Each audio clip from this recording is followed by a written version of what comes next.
This is something I created in my old fraternity days. I'm excited. A motorized cooler. You got to be prepared to tailgate at any moment.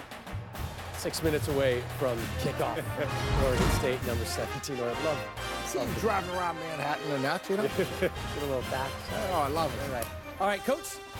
Game plan, trying to limit this Oregon offense. Good luck. Well, you know what? Gary Anderson runs a 3-4 defense, but it's a pressure defense. And I think what he's going to have to do is come up with a couple schemes to give some indecision to Vernon Adams, the quarterback, and force him into some bad plays to create some turnovers. I mean, I think it's all going to be about Oregon State's defense forcing some things somehow, some way. For Oregon State to win this game, Oregon better not show up to the game or they better not get off the bus, Coach. No disrespect to Oregon State. Let's get fired up. I'm just saying that they're playing too good of football right now. Oregon State is going to be a good football team. Gary Anderson is going to build this program. This year, it's going to be a challenge.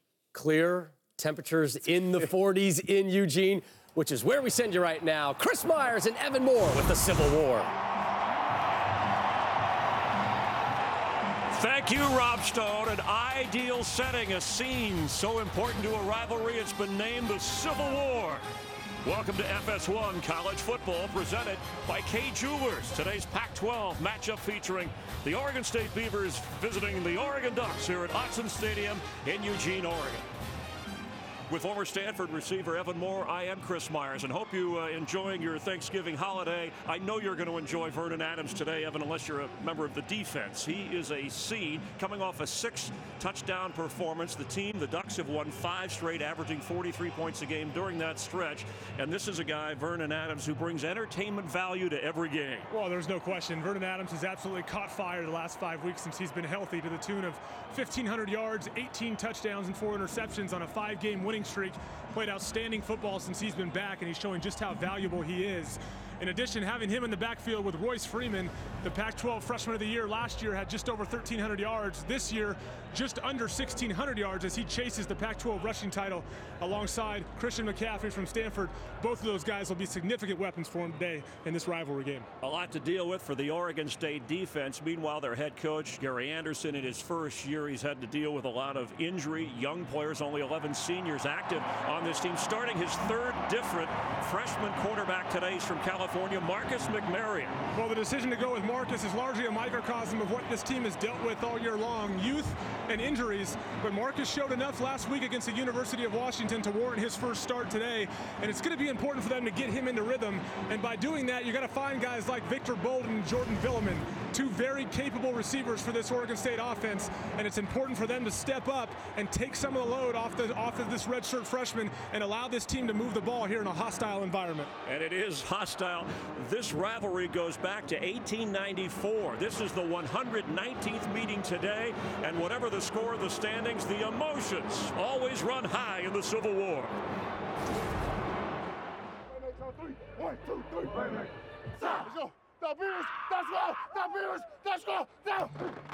Beavers, stride. Let's go, man. Let's go. Get it down. Everyone on 3. 1, 2, 3, 1.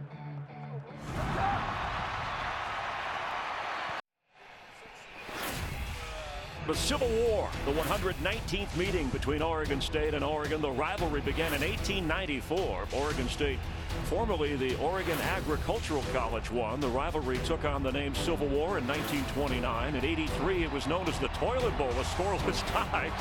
And then 2000, the first time the schools met, ranked in the top 10. The last time Oregon State won the Civil War battle, 2007.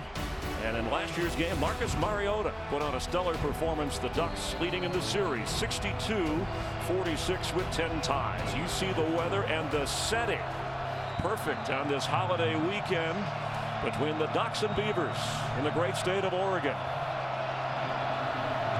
Oregon State won the toss and wanted the football. 17th ranked Oregon kicking off in the shadows. And Victor Bolden will down it, so it is a touchback. And here comes the redshirt freshman from California. Has seen some action, as Evan just talked about, in 6 games. His most extensive work coming last week against Washington, with 8 completions in 16 pass attempts for 109 yards, and had his first touchdown toss. Yeah, it's going to be important for them in this environment to just get him reps, get him in rhythm. Very difficult place to play, and an Oregon defense that has been surging the last few weeks. Expect them to bring pressure here early on, back in their own territory with a young guy under center.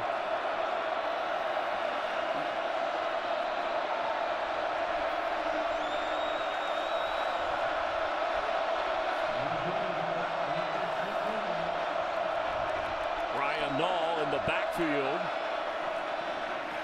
And he gets the carry up across the 32-yard line from Sandy, Oregon, in Central Catholic. One of those freshman players we've talked about, Evan, and one of those impact players today. Yeah, they've been beaten up a little bit at the running back position. They're going to go with Ryan Nall today and rely on him to move that ball down the field and control the tempo of the game. Two big-time receivers in Victor Bolden and Jordan Villeman. But on defense for Oregon, DeForest Buckner, it's up to him to set the tempo up front like he's done consistently throughout the year. Was a big part of this Oregon defense. We will see Seth Collins, some at quarterback, some at receiver, as Nall experiencing his first Civil War, the first of many, according to his coach, he hopes. And now Storm Bars Woods, who has been outstanding, has had nagging injuries all season long. Yeah, one of the things we're seeing right now from this Oregon State offense is right now on the field they're huddling. Not something they've done a ton of this year, but it's something they talked about throughout the course of the week. If we're going to control the tempo, there's no need for us to get up to the line in a no-huddle offense.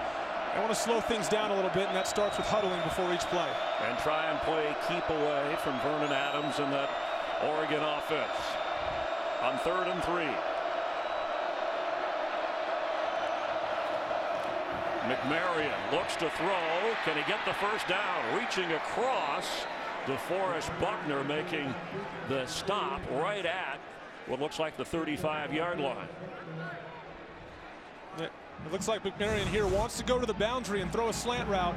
And one thing these young quarterbacks have all been able to do throughout the course of the season is be mobile. And once he loses number one, he tries to get the yards and extend for the first down, which it looks like they're going to give to him. He did get it, Evan. So 1st and 10, Oregon State. And the coaching staff talked about how well McMarion, for a freshman, handled a lot of the ups and downs of the quarterback situation this year, and a number of injuries as well. Victor Bolden sets up in the backfield, and now in motion to the bottom of your screen. McMarion with time, fires and caught up across the 42. Jordan Villeman. Just like we said in the open, getting Jordan Villeman out in space. Right here, you're going to get the slant route, delivers the ball right out of his break. A little late, and Charles Nelson getting there making a good hit.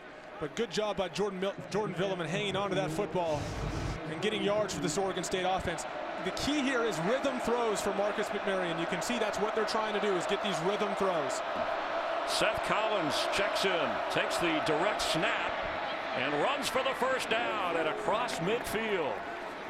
Collins, the freshman who has tried to play some quarterback. He was hurt his athletic ability. They talked about using him at receiver. We're going to see him all over the place. Yeah, they talked about he really is the best athlete on this football team, they feel. A freshman that played some quarterback, led this team in rushing for most of the season. You're going to see him at receiver, wildcat, in the backfield, all over the place as they try to put on display his athletic ability. Ryan Nall back in the backfield after an 8-yard pickup. McMarion wanted to go to Nall and now has to scramble and gets inside the 45-yard line.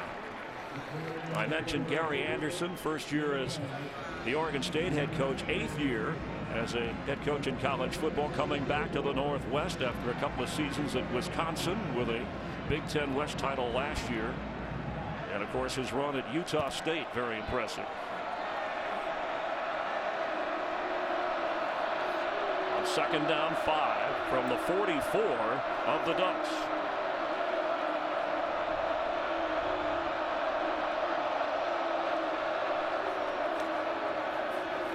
That's Nall who gets outside the 35-yard line. It's another Oregon State first down.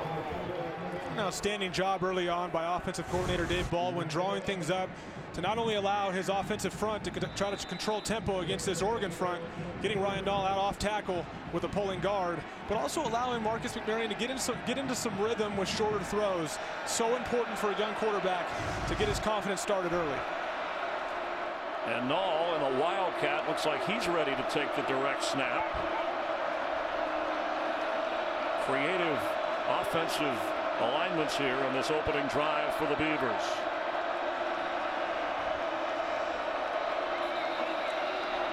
And we have a timeout, Oregon State. First charge timeout, Oregon State. The early opening, the underdog, Oregon State Beavers on the move.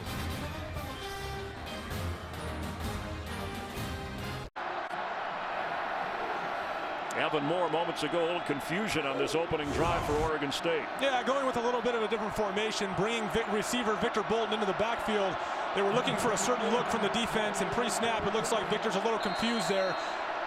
Oregon State intelligently elects to go with a timeout and get this look right as they head into the Oregon red zone. Ryan Nall, the Swiss Army knife they call him, because he can play running back, fullback. And here's a little pitch to Seth Collins, who's going to throw the football, and catch made on the sideline by Victor Bolden. We'll take a look at the feet here, but these are the exact kind of things that happen in rivalry games, these trick plays. A great ball out to Victor Bolden, and he looks like he gets that right foot in before he hits the ground, secures the catch. That's going to be a first down in Oregon territory. 44th catch of the year for Victor Bolden. He's been averaging 10 yards a grab. Has also run the ball, averaging over 5 a carry. A pickup of 21. Ryan Nall waiting for the direct snap. Marcus McMarion is back in, and Nall the handoff as he's thrown down inside the 3-yard line. Well, Chris, Gary Anderson deserves a lot of credit here, not only for electing to take the ball first, but being very creative on this first drive and realizing that so much of the tempo of this football game is on what they're able to do on this first drive. And they've answered the call, and they're knocking on this end zone right now with a chance to go up 7-0. And Seth Collins is in at quarterback.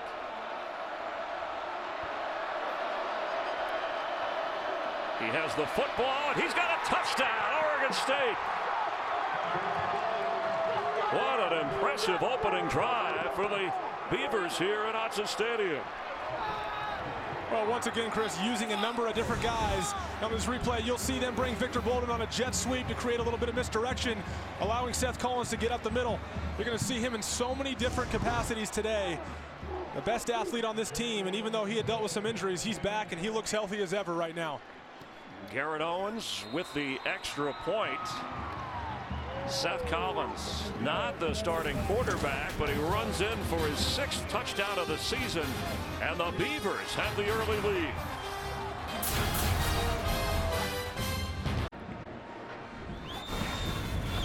FS1 college football is presented by Kay Jewelers with Evan Moore and Chris Myers. Hope you're enjoying the Oregon State start to the Civil War. A 75-yard drive. Collins, who had the touchdown run, also threw a pass on that drive, and Nall carried 4 different times. They're doing this without Storm Bars Woods, their leading rusher, who is not dressed for today. Well, fittingly in a game like this, they're going to leave no clubs in the bag. They've made it very clear on this first drive. They're going to pull out all the stops to put this ball in the end zone, and I love the way they've used Seth Collins here early on, given his athletic ability and how much he means to this offense. Garrett Owens with the short kick, and it's Charles Nelson, and the ball comes out.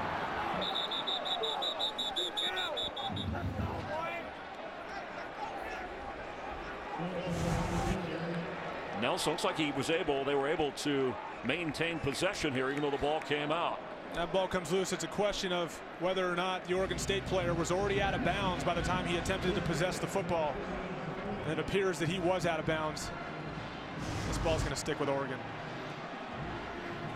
Ball was fumbled in the field of play, forward and out of bounds. The ball will be placed back at the spot of the fumble. First down, Oregon. Vernon Adams starting his 9th game for Oregon. The numbers impressive. Tried to play through an early finger injury. Once this team was 3-3, they have taken off now, winning 5 straight, ranked 17th in the country, and an offense that Evan Moore, you talked about, behind the way. You don't really stop Vernon Adams. You just try to redirect him, and here he hands off to Royce Freeman. Fittingly on the first play, they're going to look to run the football, and that brings us to our impact players. Royce Freeman, probably the most overlooked back in all of college football. Just a dynamic player. Darren Carrington, a receiver, a guy that came back from suspension from the first part of this year. And on the Oregon State side, Kyle Pecco is going to be big for them as they try to plug this Oregon running game.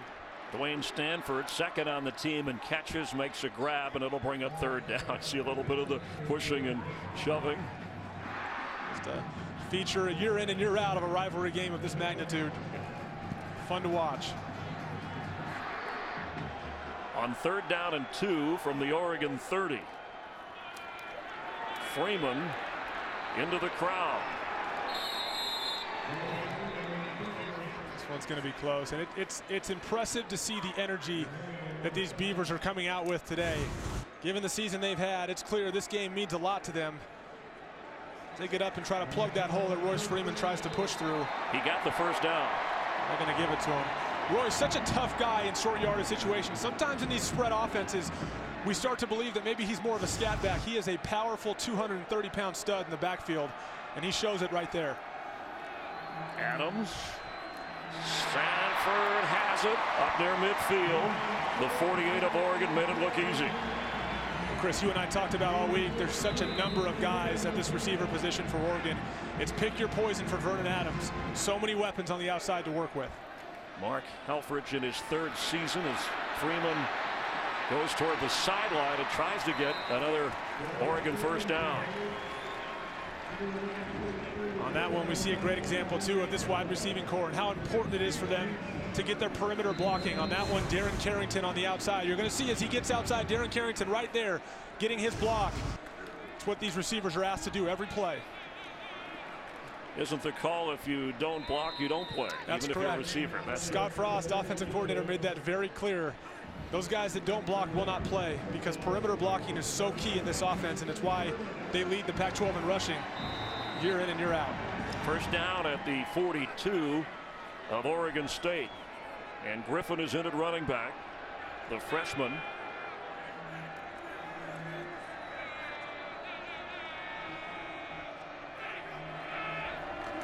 Adams open. It's Stanford again. His 3rd catch on this drive, but he's still going. Inside the 20 of Oregon State. Something that probably wasn't emphasized enough early this season is Vernon Adams' ability to be accurate and deliver the ball down the field. When he had a broken finger, I'm not sure that everyone realized how good of a passer he really is. And now that he's healthy, we're seeing that on full display. And a quick snap as Carrington gets the football. And almost on cue, another guy suspended for the early part of this season. And since he's come back, they've done extremely well getting him the ball. It's been very valuable to what they do. We have a flag on the field. Our referee is Michael Mothershed. Illegal substitution, 12 players on the field, defense, 5-yard penalty, first down. I guess that's what this offense forces you to do with all the shuffling and the weapons going in and out. Communication is key on that Oregon State sideline with as quickly as this Oregon offense moves. Freeman has, it's Braylon Addison, excuse me, running the other way. And Braylon Addison is in the end zone and touchdown Oregon.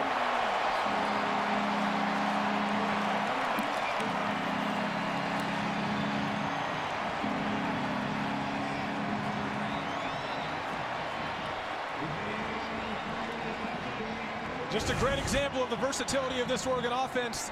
The Oregon State defense reads this play well. They essentially shut it down, but can't account for the cutback.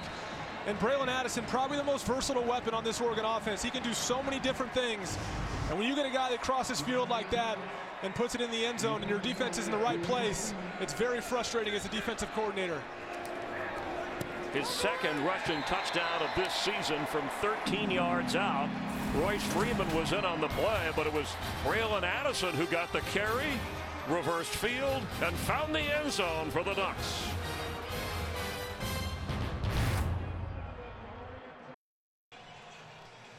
Tied here in the opening quarter, 6:49 to play. And that drive of 78 yards and under 3 minutes before the Addison touchdown run. And Vernon Adams was 3 out of 3, and they all went to Stanford. Dwayne Stanford's role increased in the absence of Darren Carrington earlier this year. And even with Darren Carrington now back, he's shown that he's here to stay as far as making catches as called upon. And Mark Helfrich is very pleased with how well he catches the football.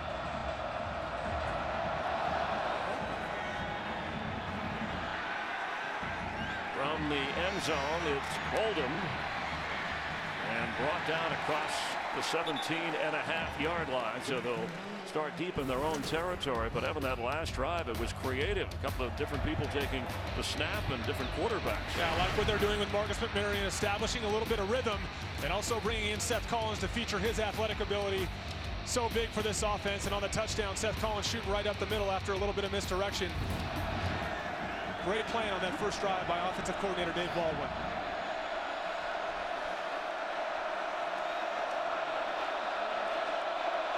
Ryan Nall in the backfield for McMarion.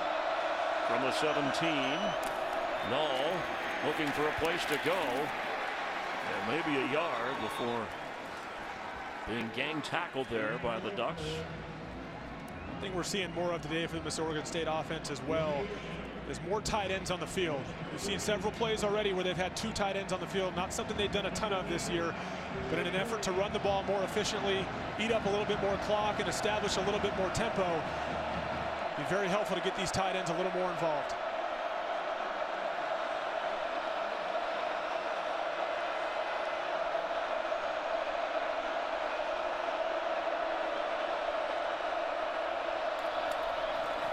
It's Ryan Nall, and nothing.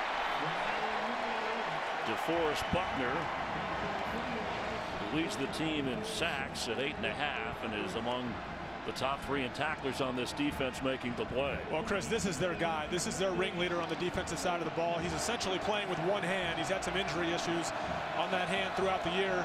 Still getting double and triple teamed. He just wreaks havoc in the backfield for all of their opponents.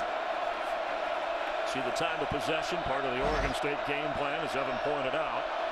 Try and play keep away on 3rd and 7. That's Nall splitting out as a receiver. McMarion, and incomplete. It was tipped. A tip ball. Mondo with the tipped and the deflection. One thing you always want your defensive linemen to do when Oregon State's looking to get the ball out quick is get those hands up in throwing lanes, and that's on the Oregon State offensive line to make sure they're not able to do that. Henry Mondu, a great job on that one. A young player that's really come along for them on that defensive front. From Jesuit High School in Portland, Nick Porepsky back, and Braylon Addison waiting to receive.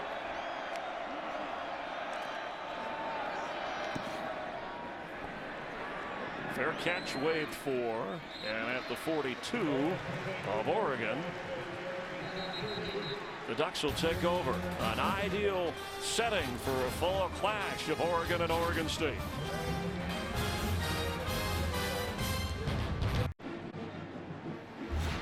The Las Vegas Invitational concludes tonight. Doubleheader, including West Virginia taking on San Diego State in the championship game. It begins after the game here on FS1.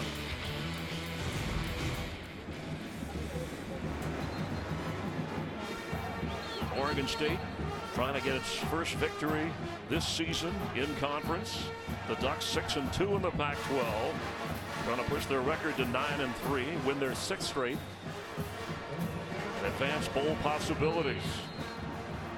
Taj Griffin checks into the backfield. It was mostly Royce Freeman on that first touchdown drive for Vernon Adams on the ground. This pass complete to Addison, who had the touchdown run, and he gets up near midfield. Well, this coaching staff in Oregon is thrilled with the role they found for Taj Griffin. You see there, he's just as impactful as a decoy as anything else. They expect to get him out on a screen play. They fake the screen to him and throw the ball the other way and create some space for Braylon Addison to get up the sideline. Vernon Adams with plenty of time and heaving it downfield, and it's Addison again. Catch made. You notice there, Chris, what made that play go was the protection up front. He gets a lot of time to stand there and find his second read. You see right there what Vernon Adams has become very good at is shuffling in the pocket and keeping his eyes downfield when number 1 isn't open, and moving on to his second and third read, that time for a big gain. Gain of 25. And going for it all in the end zone, and it floated. Did he catch it? No. Out of bounds. And it was Griffin flying down that sideline. Taj Griffin running the wheel route out of the backfield, looking for a matchup against a linebacker or safety, which he'll outrun every single time. Ball floated just a little bit, forcing him to get too close to that sideline. The question is if that left foot was down when he actually possessed the ball, because the right foot came down out of bounds. It looks like they're going to move forward without reviewing this play. It was close, though. Fakes to Addison, and Vernon is going to keep Adams knocked down at about the 23-yard line. Jonathan Willis, another freshman from this Oregon State team, coming up to make the tackle. Once again on this Oregon offense, we see the number of different weapons they have and the number of different ways to create misdirection with all these different guys and working off tendencies, trying to get Vernon Adams out in some space. Third down and 7. Ball's bouncing around. What a play by Adams just to come up with it. Flips to Freeman, and it's incomplete. Somewhat of a risky play. Probably like to see Vernon Adams just jump on that thing and kill the down. Just fumbles the snap. It appeared to be right in his hands, unable to corral it. Maybe looked up a little bit before that ball came. That center, Matt Hegarty's been a great presence for them up front. He was a transfer from Notre Dame, filled in for an All-American a year ago. He's been a big guy for them up front, but that time Vernon Adams just couldn't handle the snap. Have to settle for 3. Aiden Schneider, 19 of 20 field goals this year from 39 yards away to give the Ducks the lead. It's not going to make it. His previous lone miss was against Washington from 32 yards out. With the year he's had, I'm going to give him the benefit of the doubt and assume that thing was tipped. We'll see a replay here, but it definitely didn't come out clean. I would assume that an Oregon State player certainly got their hand on that ball. It's very difficult to tell there. It looked like it might have hit one of the linemen who were pushed back. Kyle Pecco with the pressure, and Gary Anderson says that's the way to keep this thing close. Kind of breaks you need on the road here in a game like this. And it's Seth Collins on the move across the 25 of Oregon State. Just to give the fans an idea of how valuable Seth Collins is, over the course of this season, this Oregon State offense has averaged about 180 rushing yards a game. Just under 80 of those have been Seth Collins. Now, they don't necessarily want their quarterback to run that often, sometimes to the detriment of their passing game, but he's proven he's a weapon. There's no question about that. Ryan Nall comes back in, but that was some of the frustration with Oregon State, is that they had people open, they just couldn't get them the football. One of the reasons they tried McMarion as the starter today. And McMarion's throw is intercepted midfield. It's a takeaway, and Charles Nelson, once an offensive star, with the pickoff in the secondary. Well, Charles Nelson, such a valuable guy on both sides of the ball. He's essentially playing center field here, and he's going to read the quarterback's eyes. And as a rookie mistake, McMarion stares down his receiver just a little too long and overthrows him. And Charles Nelson is there. And Chris, all week long we talked about how valuable Charles Nelson is. He's such a great player. Frustrating the young guy, Marcus McMarion. Fortunately for this Oregon State team, we've heard plenty about McMarion's ability to bounce back from stuff like this when things don't go his way. That's why they decided to go with him today. It'll be important for him to shrug that off, because he's got to lead this offense several more times today to keep this thing right there for the Beavers. Ducks miss a field goal, but then get the takeaway. And Royce Freeman, here's a whistle and a flag before that play got going. False start. 62 offense, 5-yard penalty, first down. That's on Matt Pearson, and one of those seniors, Evan, on the offensive line, along with Matt Haggerty and Tyler Johnstone, that have been outstanding, that Vernon Adams has complimented every time he's been complimented about his play. Yeah, respectfully, Vernon Adams likes to point the credit elsewhere on this offense. He's tired of getting all the credit because he realizes how much of a collective effort this really is for this Ducks offense. Back up to the Oregon 47.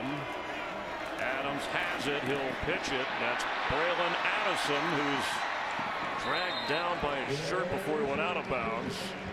It's all the way around to the 43 of Oregon State. Once again, creating a little bit of misdirection, getting the ball out to Braylon Addison, and credit the Oregon State defense.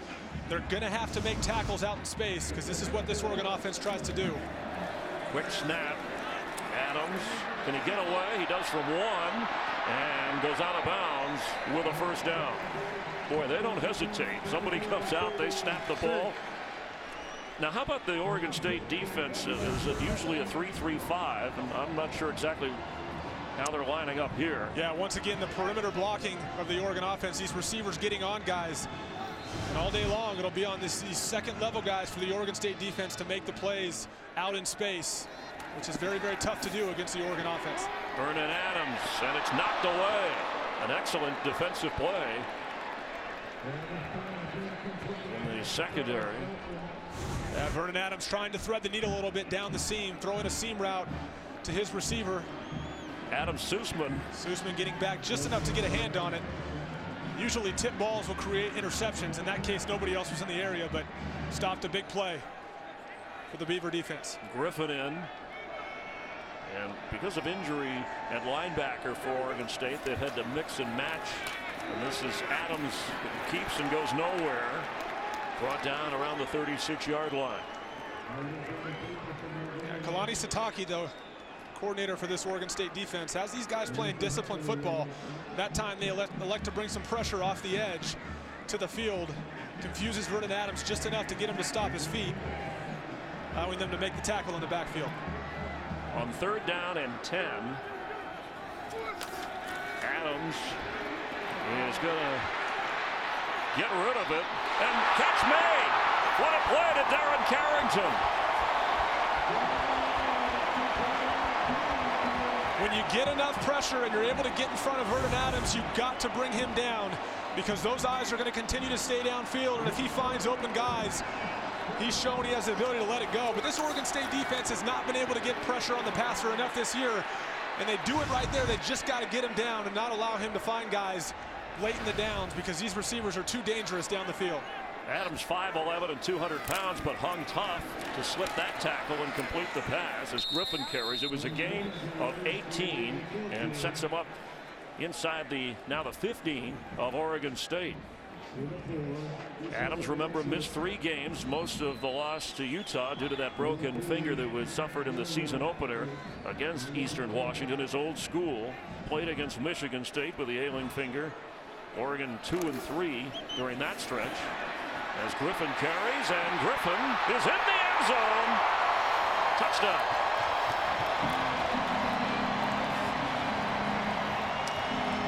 Once again, running the speedy freshman Taj Griffin off tackle. And Sussman from Oregon State was in position, but such a tough guy to tackle out in space. As you see here, they give him a chance to get out in space. Taj Griffin, such a dynamic guy in the open field. Just gives him enough of a stutter step to avoid the tackle and march into the end zone. 3rd rushing touchdown of the season.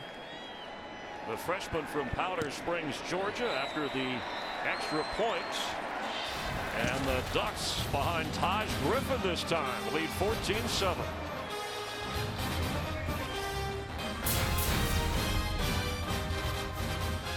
Introducing the Kia Holidays on Us sales event. Get a Kia Sportage or Sorento with no payments due for 5 months, including your first 2 payments on us, plus 0% financing. Just our way of bringing even more joy to your holiday season. You deserve it, because this year, the holidays are on Kia. With no payments due for 5 months, including your first 2 payments on us, plus 0% financing. Discover more joy. Discover the new Kia. Hurry in today before the holidays are over.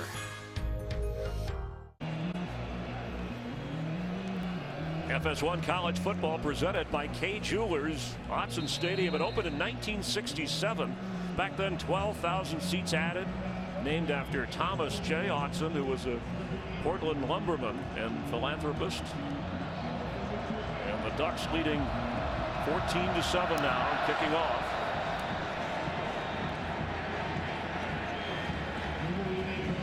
Let's get a game break and check in. A Lowe's game break with Jenny Taft. Jenny? Thanks, Chris. Fourth-ranked Iowa visiting Nebraska, trying to keep their undefeated season alive, but a costly turnover for the Hawkeyes would cost them. The Cornhuskers take advantage. Amani Cross, 4-yard touchdown to tie this one up at 7 in the second quarter. Chris? All right, thank you, Jenny. Damian Haskins has checked in at running back. They've used Ryan Nall much of the game with McMarion at quarterback and Seth Collins mixed in.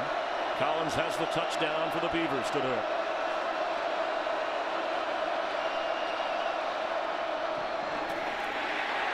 Haskins brought down right away. Remember, without Storm Bars Woods, who it's tough in your last game as a senior, one of the top 5 rushers in school history, for him not to be dressed for this, that has to be difficult. It's not only his production, but also his presence on the sideline and on the field for this team. He's a leader, one of the more productive players to ever put on a Beaver uniform. It's tough not to have him out there today.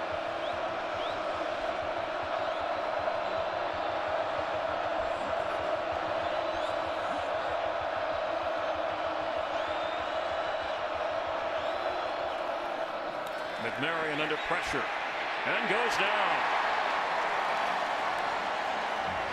The Ducks defense with a sack.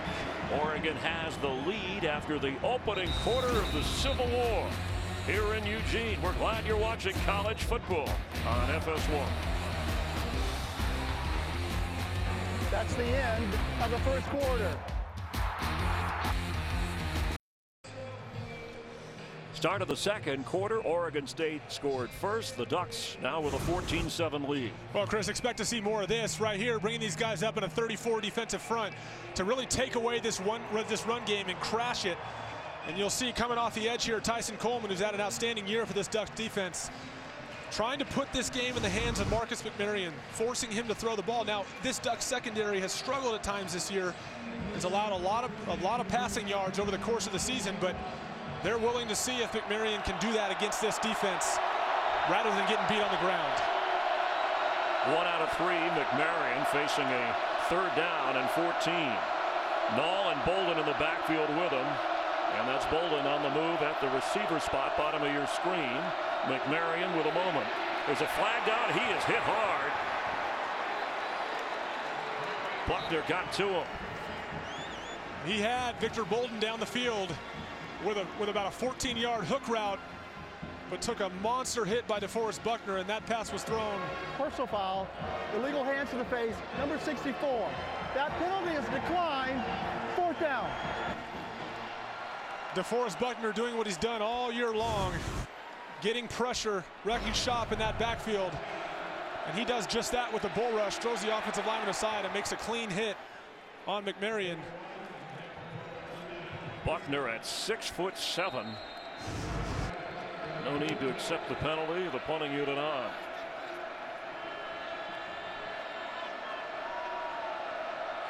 Addison standing back at the 40 of Oregon. And backing up to the 30. Trying to get up the sideline, get some of that back. Return up around the 39-yard line after a 51-yard punt.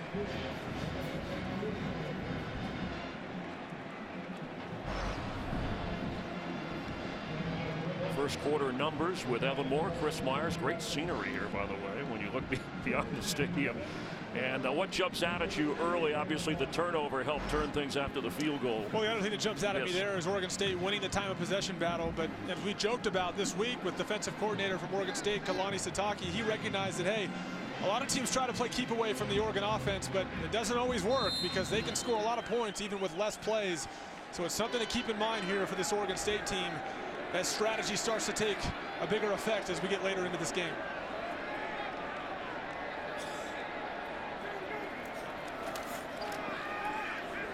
Adams to a wide open Jaylen Brown, who is brought down at the 45-yard line. Vernon Adams coming in, completing over 63% of his throws, more than 2,000 yards, 22 touchdowns. He's also run for a couple of scores. But the touchdowns today have come on the ground from Addison and Griffin. This is Freeman with a big hole. Royce Freeman slips a tackle and gets a first down around the 40 of Oregon State. When you bring a corner up in cloud coverage like they do here to the field, it's important for those corners to be able to make tackles in space. And that time they were unsuccessful in doing that against Royce Freeman, giving them a first down.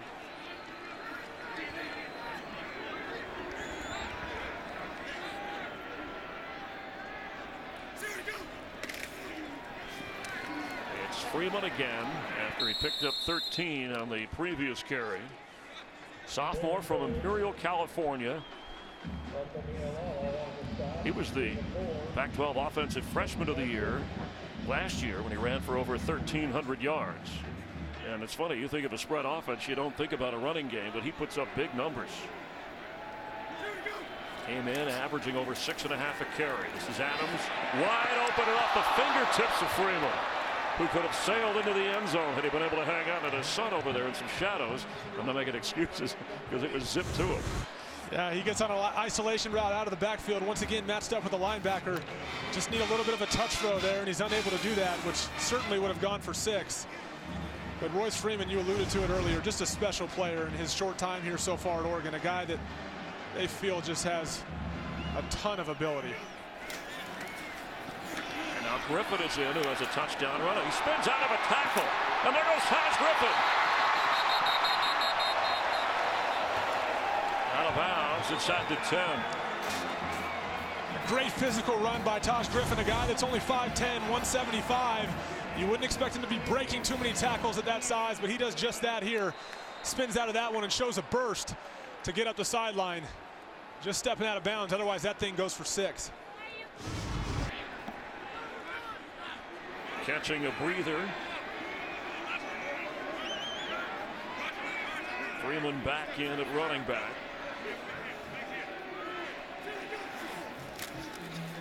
And Adams for the end zone and falls short. Adams had his offensive lineman push back into him just briefly. And Chris, as we mentioned a minute ago, as you'll see here, looks like a wounded duck. It's a little bit rushed on that play.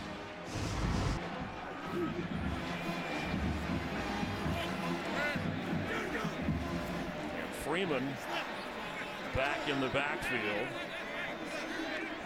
on 2nd and 10. He has the football. And closing in on defense. Strong tackling against Kyle Pecco, who had played nose tackle and has kind of moved to the outside. The senior up front from La Habra, California. Cerritos Junior College. He's been a bright spot for them on this defense. A guy that has missed some time the last couple years for academic issues, but they've been thrilled with the way he's responded, pushed through some personal adversity he was dealing with. Probably the most dynamic player on this defense and the biggest disruptor on this front 7. On 3rd and 7, Vernon Adams underneath in the middle of the field. Down to the 5. Dwayne Stanford, who in that opening drive caught all 3 of Adams' passes, back in the picture here, and it's 1st and goal. A little bit of a rub route with Dwayne Stanford and tight end Evan Bayless crossing paths and creating a little bit of space to get Dwayne Stanford the football. Adams 8 out of 13 so far. They picked up 12.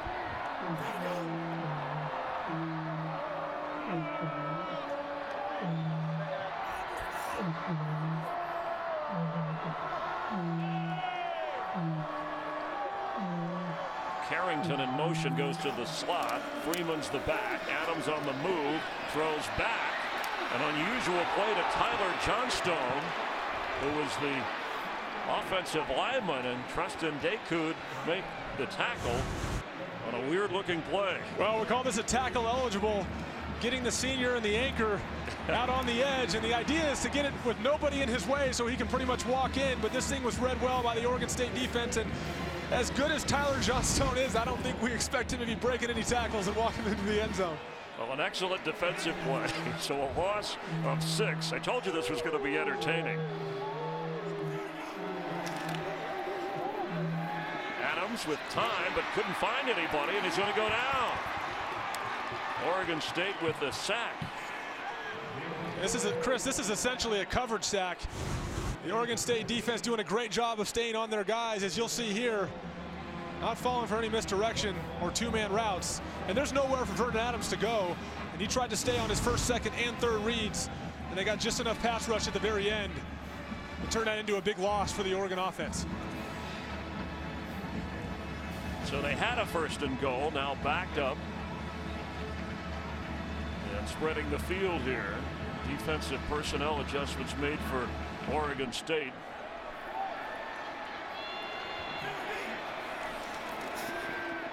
Addison has it, but is not going to get into the end zone. So an important stand for Oregon State.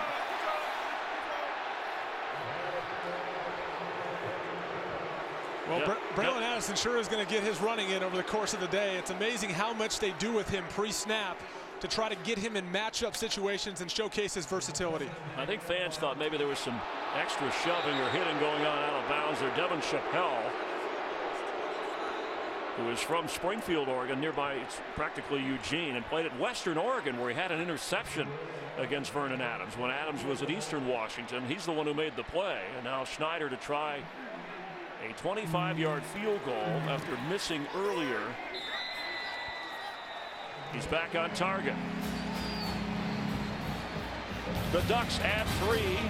An ideal fall day for football in the Pacific Northwest.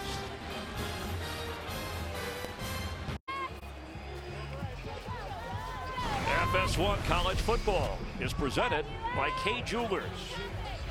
A 12-play drive, almost 5 minutes, wound up scoring a field goal, but that's a big win for Oregon State. Yeah, as Oregon enters that red zone where they've been incredibly efficient this year, big win for the Oregon State defense to hold them to 3 points. Oregon coming with 17 unanswered points. Time for Oregon State to do something offensively here. The fans enjoying the fact that the underdog Oregon State Beavers are hanging with the 17th ranked Ducks. The Ducks have won the last 7 meetings head-to-head in this rivalry. Victor Bolden bringing it out and spins across the 20-yard line. Let's check in with Jenny Taft in the studio for a game break. Jenny? Well, Chris, here's an update between Iowa and Nebraska. It was a tie game until an unfortunate mistake from Tommy Armstrong results in a pick 6 for Parker Hesse to give the Hawkeyes the 14-7 lead in the second quarter. I'll keep you guys posted. Thank you, Jenny.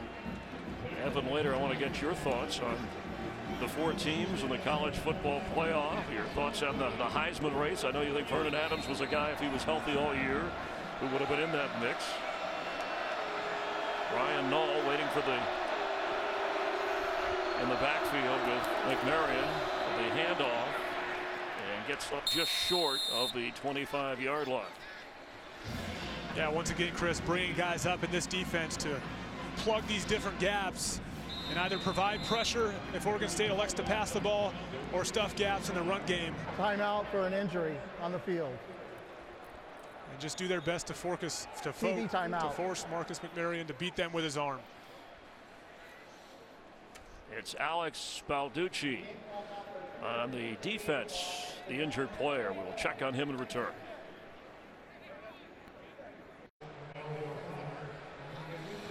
Alex Balducci was able to walk over to the Oregon sideline himself, has more than 30 tackles through the 11 games this season, being checked on. So Rex Manu will come in for him up front on the Ducks defense. That after that opening drive by Oregon State has kept them in check. Charles Nelson with an interception. The Ducks on defense, and there is Manu. Seth Collins is in at quarterback. He has the touchdown run for Oregon State. McMarion, the starter, 1 out of 4 through the air so far, and all the back on 2nd and 7.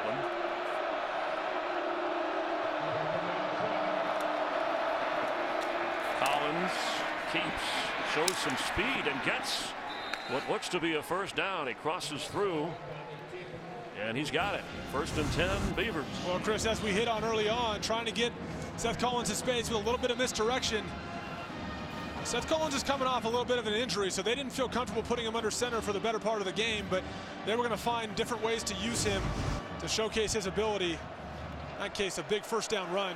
Start this drive off the right way for the Beavers. A pickup of 8, 2 tight ends in from the 32.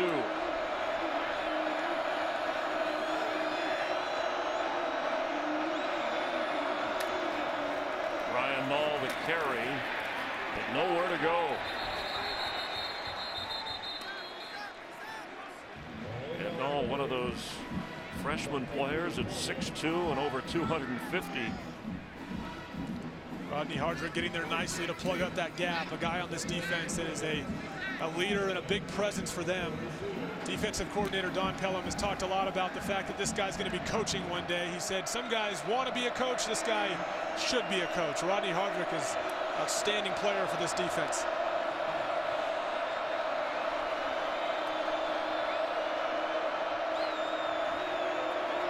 On 2nd and 10. McMarion's pass juggled on the sideline but held on to. His tight end Noah Togiai. Let's take a closer look at the footwork. It's like that toe barely gets in and secures the ball all the way to the ground. Togiai, a young guy, a 6'4", 215-pound freshman that I feel very good about. He's very explosive. Just want to get him more opportunities. Collins, a receiver. He's in the slot between the 2 receivers at the top of your screen. On 3rd and 6.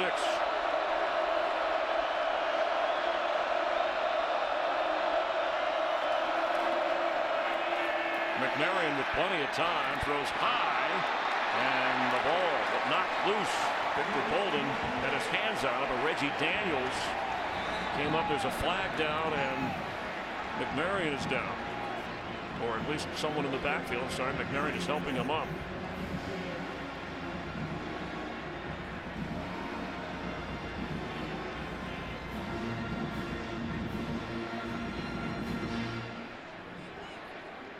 I have fouls on both teams. Unsportsmanlike conduct, number 81 offense, and number 12 on the defense. Those fouls will offset. That will count as a first unsportsmanlike conduct foul for number 81 and number 12. So Togiai and then Chris Cisse. And Togiai said, what did I do? Given that this was not a combative penalty, they're not going to be able to replay this down. They're going to end up with 4th and 6. And on that play, Marcus McMarion found Victor Bolden against his own defense, and those holes are tight. That ball has to come quick, and Victor Bolden has to kind of sit in that void, and that time he didn't do that and took a big hit. Nick Porepsky back to punt. Braylon Addison waiting to receive. Just over 7 minutes to go here in the first half. Fair catch called for at the 27-yard line, and that's where Vernon Adams and the Oregon offense will take over, leading 17-7.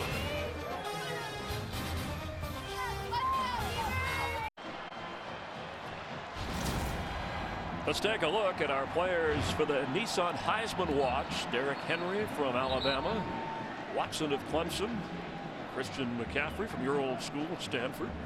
Yeah, it's been an interesting year for these 4 spots. They've been in flux. We had guys added and subtracted, but it's worth noting here that I don't think there's one person in Eugene that doesn't think that Vernon Adams would be in this race, that he'd been healthy all year long with all this talent offensively here in Oregon. And Royce Freeman battling Christian McCaffrey for the Pac-12 rushing title. There's a flag right away.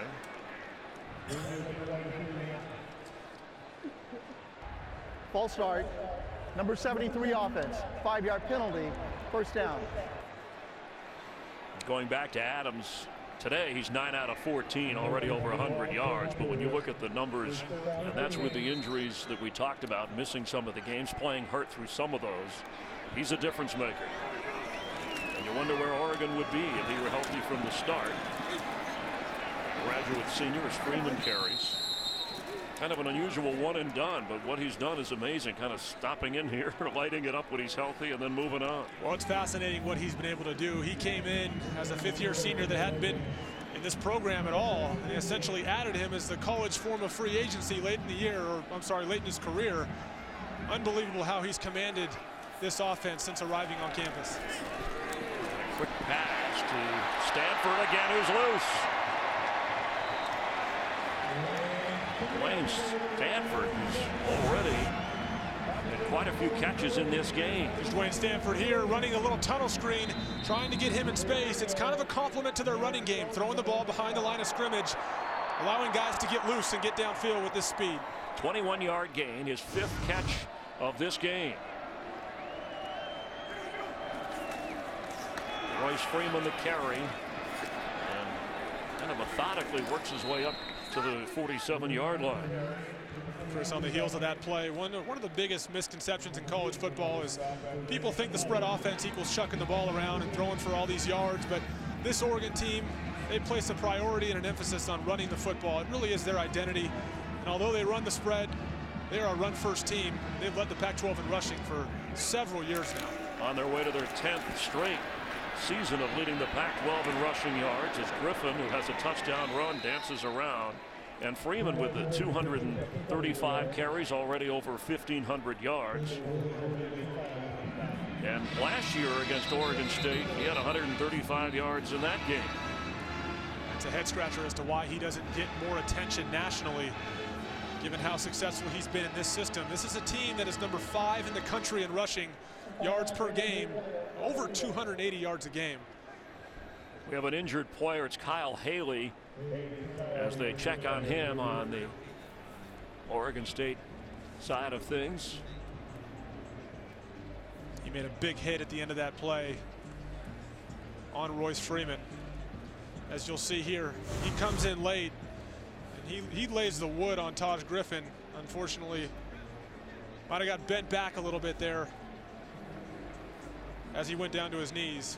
Kendall Hill, part of that clamp down on Griffin.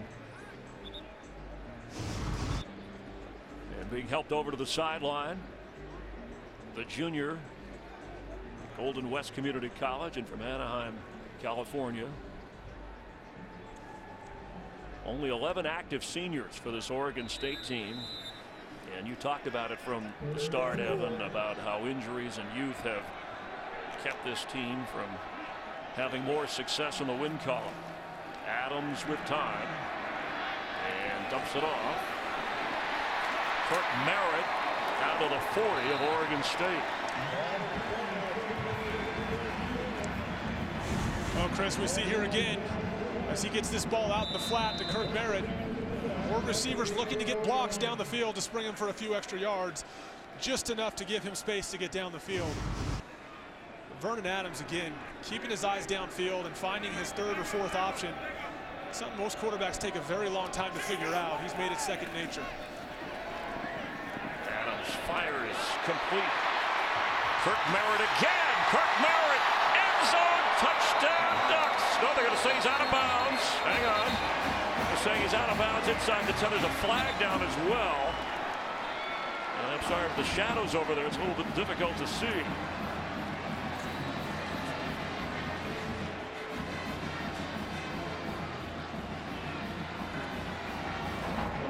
Holding, number 73 offense. 10-yard penalty from the spot of the foul.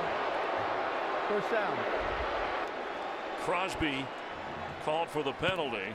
Well, just as we referenced this wide receiving core's ability to block, we got a guy down the field making a holding call, trying to spring Kirk Merritt to get down the field, because this was after the catch, so they're going to get the first down and still get the big play. But as we see here, Vernon Adams with his pinpoint accuracy threads the needle there in the middle of the field for a big play for the Oregon Ducks. So the penalty backs them up, keeps them out of the end zone. Adams on the move. He's going to keep it and go out of bounds down around the 11-yard line. Might be good enough for another first down, and it is. A little bit of a balancing act for these receivers too, as we've referenced so many times. As Vernon Adams gets outside the pocket, he has a throw first mentality. Watch these eyes. These eyes stay down the field. He's saying, is anyone open? The receivers have to then make a decision. Do I block or do I look for the football? And that time they spring a block and get him some extra yards. Yeah, And Freeman met hard right away. An excellent defensive play. Kyle Pecco's been all over the field today. Number 99 for Oregon State, playing in his last game as a collegian. Pecco's got a chance to be an impact player at the next level as well. A big guy, 6'1", 305 pounds. They add up around Thanksgiving. They do, that's correct. Might have been 300 yesterday, but he's 305 today. That was a 2-yard loss. Second and goal. There comes a flag.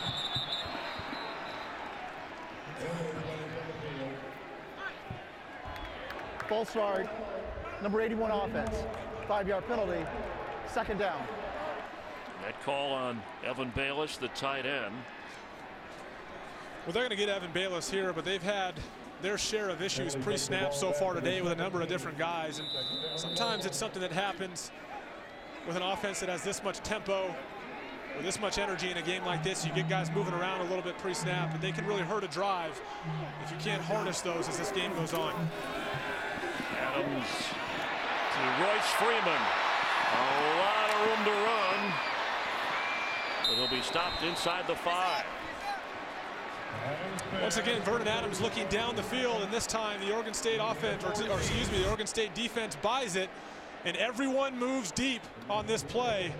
And once that ball is snapped, Royce Freeman leaks out in the flat, and there's just nobody there, leaving way too much room for essentially a blown coverage.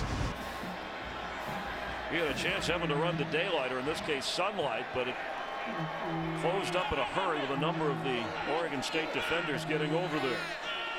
So now it's 3rd and goal. Royce Freeman stonewalled and still pushing and shoving. Haven't heard a whistle yet.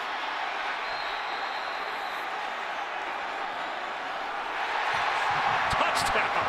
A delayed response. Somehow he worked his way through the crowd.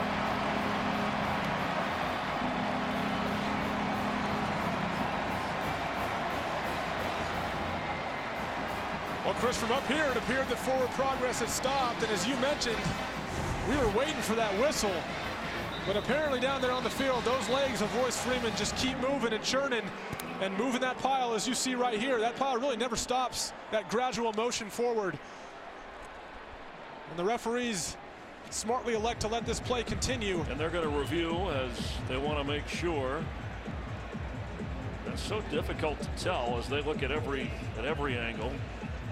Well, the question's going to be whether or not that ball actually crossed the goal line, because they can't go back and review this thing and say that his forward progress was stopped. That's a subjective call on the field.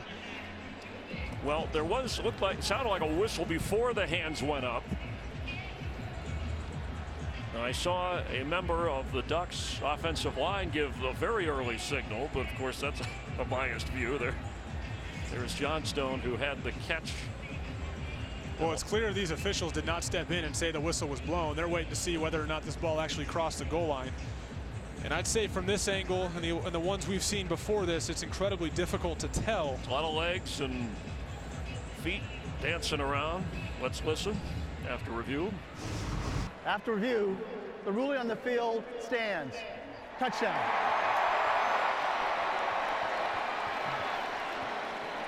We'll count it as a 3-yard run. It looked like it was at a crowd of 33 people for Royce Freeman. His 13th rushing touchdown of this season and his first today. And with the extra point, the Ducks will have a 24-7 lead. Aiden Schneider, good on extra points, 1 out of 2 on field goals today, and that one is no good. It was blocked. And it got through. Actually, it did get through, even though it was blocked. Okay. Let's take a closer look and give him the points. Hand up, ball through. That was Pecco again, but it's 24-7.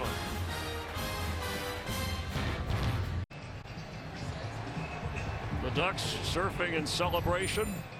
Kind of a duck mosh pit. I don't know, Evan, work with me here. Must not be as big as that costume makes him look, and they finally lost it.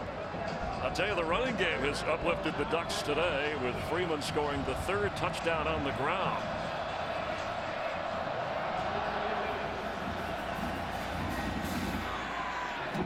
And here comes Victor Bolden for the Beavers.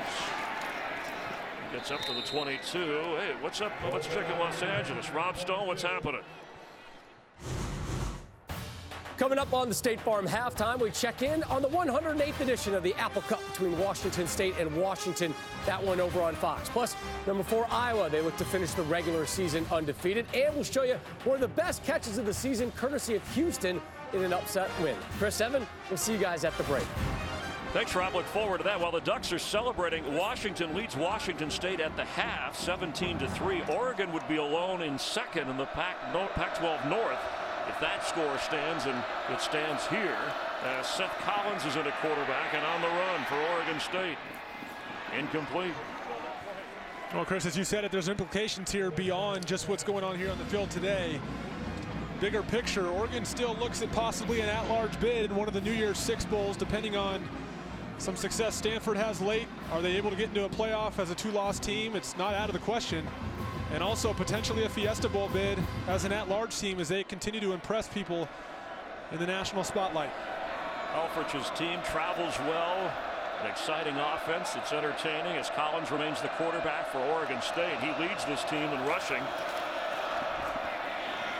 and carries there despite missing time. He has 3 100-yard rushing games, but as you pointed out, Evan, they need to find somebody that can throw the ball downfield.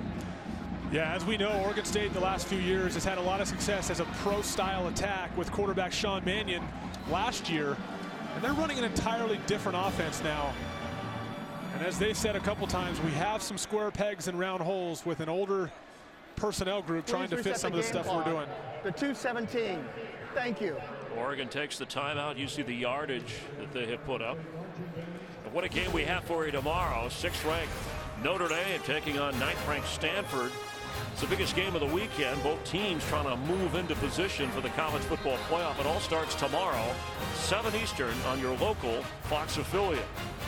With Evan Moore, who attended Stanford, not Chris Myers. I attended Fox and FSU or FS1 University. Just so we have that right. But glad you're watching college football on this holiday weekend on FS1, and hope you check out Fox's college football over the weekend. I know who you're rooting for. A lot of big ones, big implications in that game. The winner of the Stanford-Notre Dame game comes away with a huge win for their resume as they try to vie for position in that college football playoff. Ryan Nall in the backfield blocking for Collins, who's going to have to keep. It's up across the 25-yard line. And we have another timeout for Oregon. They'll have 1 remaining. They'll have at the 2:11 mark before the half.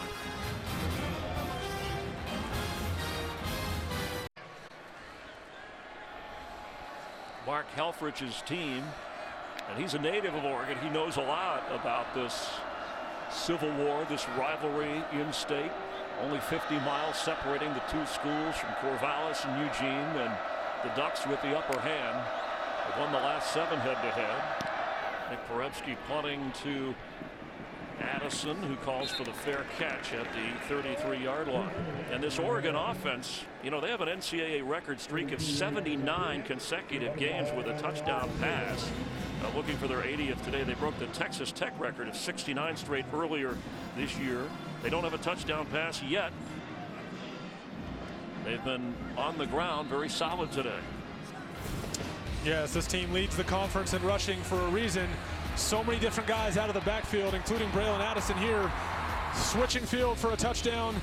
Taj Griffin, the dynamic young guy, out of the backfield. And we all know Royce Freeman all too well and what he's been able to do with this powerful rushing game for the Oregon Ducks. Adams comes out firing, passes batted away. And Chris, you referenced this Oregon staff, understanding this rivalry. Most people don't realize this Oregon staff is the longest tenured coaching staff in college football. A lot of these guys were here before Mark Helfrich even became head coach back in the Chip Kelly and Mike Bellotti days, which resulted in a lot of success with that kind of continuity year in and year out.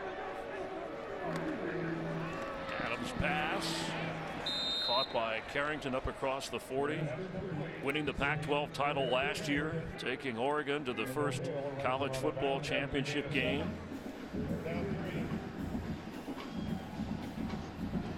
Scott Frost, former Nebraska quarterback, offensive coordinator. There you see Scott Frost there, deserves a lot of credit for bringing this new quarterback into this system and Vernon Adams and getting him to play at this level in such a short amount of time. Very, very impressive. Sideline catch made by Freeman. And gets the first down, going out of bounds. Again, Oregon with 1 timeout remaining. Vernon Adams has made Scott Frost want more. He desperately wishes he could have Vernon Adams for maybe three more years like he normally would get. Unfortunately, that's not going to be possible, but he is effusive in his praise for the play of Vernon Adams. And you wonder, something we'll talk about in the second half, who's going to be the quarterback next year once Vernon Adams has moved on after his bowl game as Freeman carries to midfield. One of the interesting points Scott made is that when Marcus Mariota was here, he played as a young guy, and they went through a period of time where they struggled to get big-time recruits because they knew Marcus Mariota was going to be the starter. Addison goes out of bounds with a first down catch. Created a little bit of a void in the recruiting pipeline at this quarterback position. Too many young recruits knew if they came here, they likely would not be playing with a guy like Mariota under center, but now that he's gone, they like what they have here, and they like what they have going forward from a commitment standpoint. The future looks bright. After a pickup of 13, Adams with time, middle of the field. Addison has it. It's going to be a touchdown, Ducks. And there's your touchdown pass today. Well, one of the things that's going to happen as you continue to give different looks pre-snap like this Oregon team does with all these weapons and spreading you out is eventually you're going to start to get some communication errors with the Oregon State defense and some blown coverages. And that finally happened here for the Oregon offense. It's inevitable that they're going to cause teams to get confused pre-snap as they try to account for all the different guys that they have on that side of the ball. And this time, it hurts the Beavers big as they get 7 right before the half. Aiden Schneider on. He has 62 consecutive point afters made, despite the last one being blocked by Pecco. It made it through. That one is clean, so 63 in a row for him. And they're clapping over on the Oregon sideline. Well, as we said before, you're going to see a big void here in the middle of the field in a cover 2 look. And unfortunately, the linebacker doesn't get any depth. It's just a vertical route. It's a blown coverage with no depth from the linebacker. That linebacker has to bail and get back and help his safeties out. And Vernon Adams is able to see Braylon Addison and just lob it up to him for an easy 6. Way too easy, but as I said, as they spread things out, communication is key on the Oregon State defense. And they had a lapse there, and unfortunately these lapses can be very, very costly. 6 plays covering 66 yards. Addison, the only player in the country with touchdowns by run, catch, thrown pass, and punt return. And making the grab here.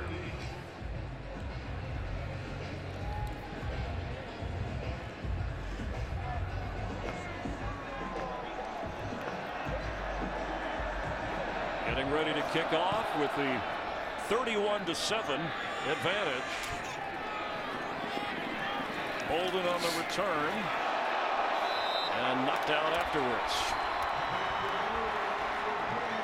With Evan Moore, Chris Myers enjoying the game here at Autzen Stadium, and welcome to our view, and hope you're enjoying your Thanksgiving weekend here. Impressive performance by the Oregon Ducks. It started out Oregon State keeping the slow pace, playing keep away, but once the Ducks heat up, pretty much been the story in this winning streak of 5 straight coming in. Well, I think Oregon State initially did what they wanted to do, is establish a little bit of rhythm, get a 7-0 lead, but now we see 31 unanswered points by this Oregon offense. Kind of what we expected going into this thing to a certain extent. On first down, McMarion back in. He's rotated with Seth Collins.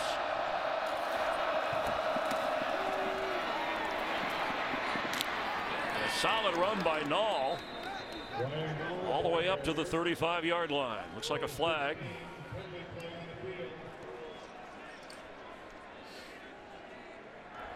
Holding, number 51 offense. 10-yard penalty. First down. That call on Cammy Delp. Talk about guys who have had good weeks. Congratulations to Evan and the Moore family this week. A proud new dad for the 2nd time, and best to the family. Everybody doing all right? Everybody's doing really well. Our little girl Charlie's back home getting some sleep, and mom's doing well. You guys had to do this to me. This is a soft spot for me, man. I'm an emotional guy. Yeah, that's okay. This is an emotional game. You know, it's part of what we do. But that is talk about all the things you've been through as a college football player at Stanford and your time in the NFL. Nothing better than being a dad. It's special. That's our second girl. I got 2 little girls at home, and pretty special time. The penalty backing up Oregon State to their own 10-yard line.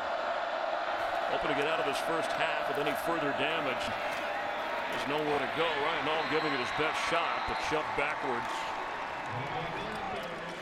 Chris, as this game has gone on, we've seen Oregon smartly elect to bring Tyson Coleman, Prevost, and Hurd up to the line of scrimmage and bring pressure off the edge and really set that edge. Really basically funneling these running backs back into the interior of the defensive line. It's made it very tough for guys like Ryan Nall to get much space. Finally got one about a play ago, but the holding call negated that. Clock running here on second down, just 30 seconds to go before the half. Oregon will get the football, or at least Oregon State will be kicking off to Oregon to start the second half. And that touchdown pass, Vernon Adams, so that streak of now 80 consecutive games with at least a touchdown pass, an NCAA record continuing for the Oregon Ducks. Our halftime score, Oregon 31, Oregon State 7 right now.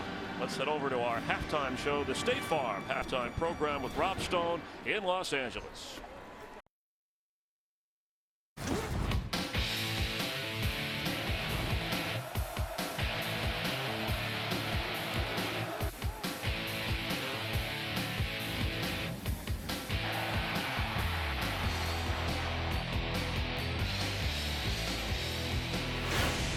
Yeah, it's a rivalry game in the Pacific Northwest here in Oregon, but the Ducks trying to use it to get to their 6th straight win and their 9th victory of the season.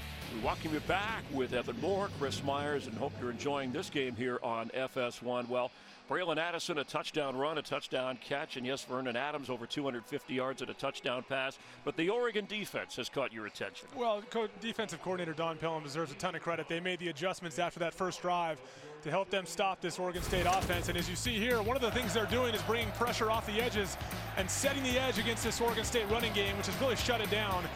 Everything Charles Nelson playing center field, getting over and making a play, and also bringing pressure on the quarterback, making big hits.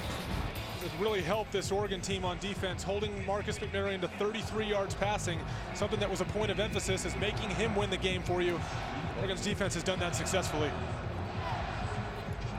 And Oregon State will be kicking off to the Ducks.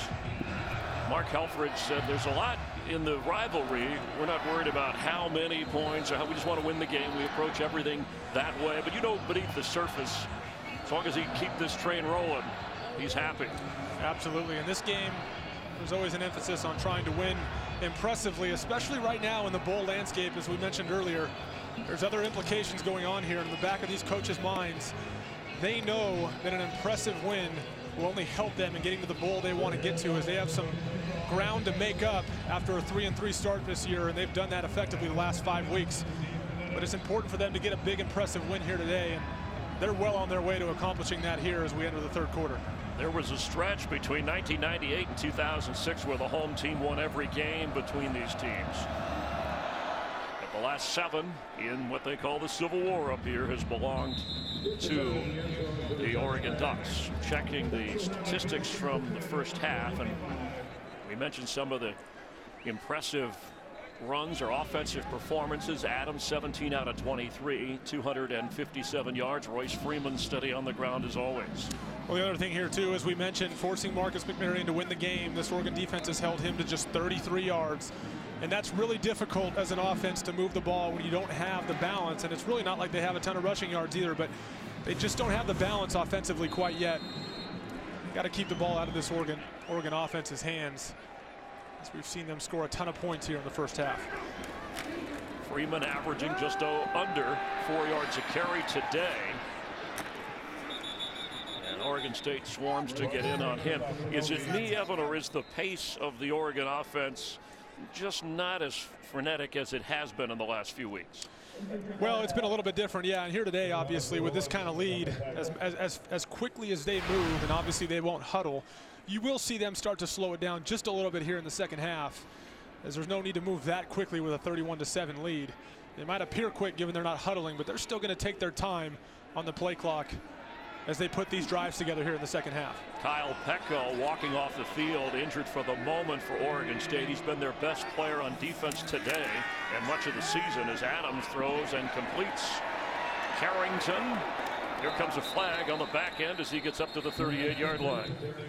Could potentially see an offensive pass interference here, trying to obstruct the route of the defensive player and creating space for Darren Carrington to get open. Pass interference, number 15 offense, 15-yard penalty, still second down. That is the 5th penalty accepted against the Oregon Ducks today. Well, and these are those plays where you try to create a natural pick, where you have your receiver run his route, creating space for the other guy to get open. You just can't make it obvious. You have to be very inconspicuous about it, not allowing the referees to throw a flag and say that you were creating a pick. It has to be very natural. We weren't able to do that on that play, pushing him back. Second down, 22 after what turns out to be a 12-yard penalty. Adams gets away, looking downfield to throw. Now he'll run, and Vernon Adams up to the 25-yard line, gets a lot of that penalty yardage back. Levante Barnett making the tackle, the senior for Oregon State. It's a good job by Oregon State's defense in getting to him, but look at Vernon Adams' eyes once again, always downfield. It's so dangerous and elusive if you can't bring him down. Royce Freeman on the reception, gets past one defender and then slips past another. All the way down to the 41 of Oregon State. There's a flag down too. It came late around the midfield mark.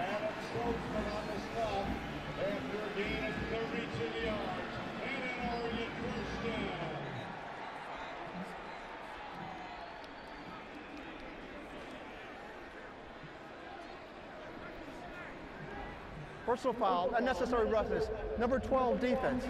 That 15-yard penalty will be forced from the end of the play for sound. It's hard enough to stop this Oregon offense, but when you start giving them penalties after the whistle, it makes it very difficult. Excuse me, I mean, it's Kendall Hill called for that. And he's in the wrong neighborhood to be doing that. But that's how it goes in this rivalry. That's some good old-fashioned rivalry pushing going on. Let him play. Griffin checks him, but Kirk Merritt gets the handoff. And the freshman cut down. The ball came out, and Chappell came up with it. That's Devin Chappell. It was a tough hit on Merritt.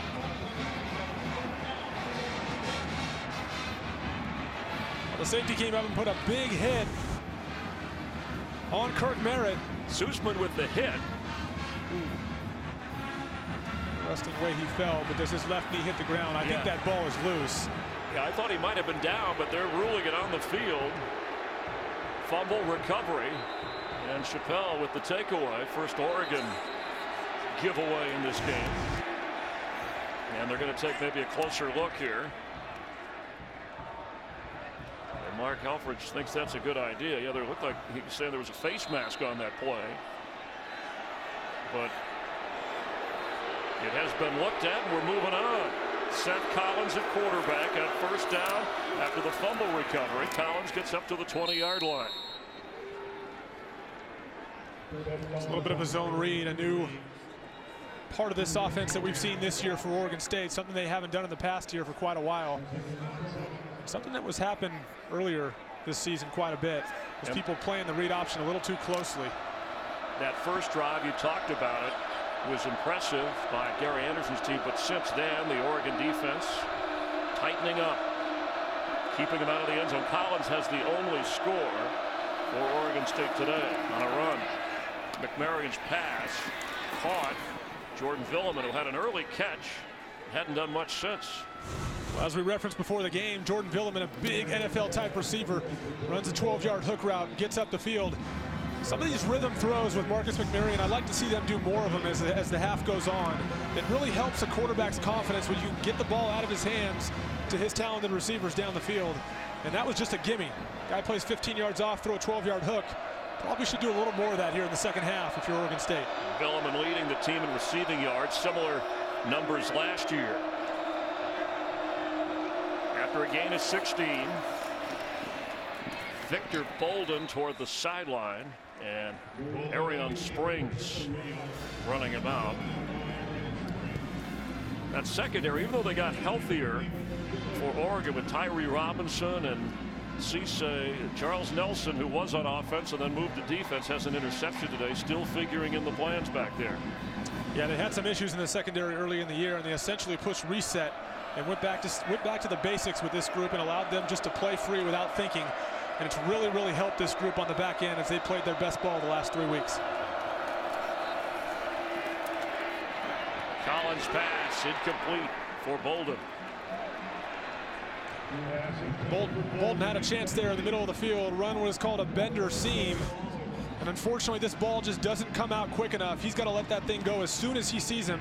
He's a little late with it, allowing the secondary to react for Oregon, resulting in an incompletion. But he had him. There was just a small window there where he had to deliver the ball a little more quickly than he did. Khalil Oliver, the freshman, good on the coverage. McMaryion at quarterback. 3 out of 7 today on 3rd and 9.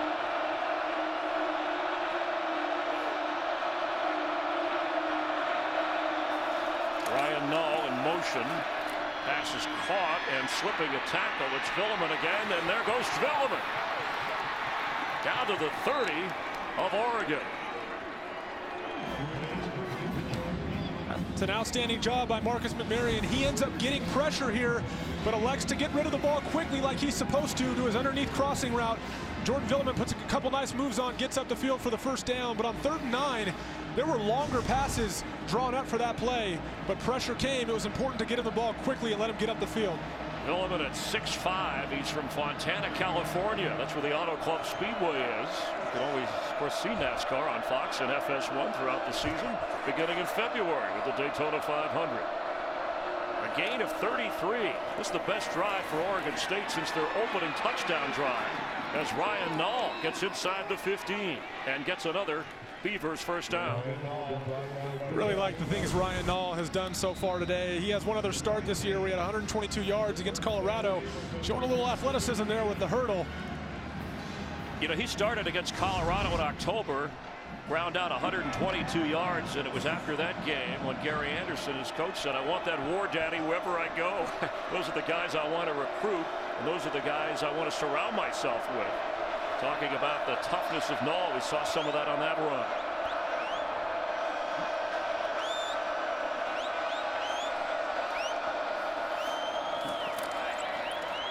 McMaryion hesitates and incomplete. Coverage was good on Hunter Jarman. Chris, they sing the praises of Ryan Nall quite often. He's their workhorse back today. With Storm Woods out of the game, they don't have that guy that's been in the program for a long time to rely on. So the redshirt freshman is getting the call today.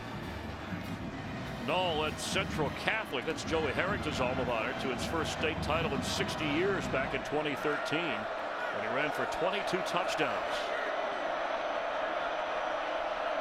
And Ryan Nall the back on 2nd and 10. Seth Collins hands off, and then they come the other way on the handoff to Bolden, who gets out of bounds.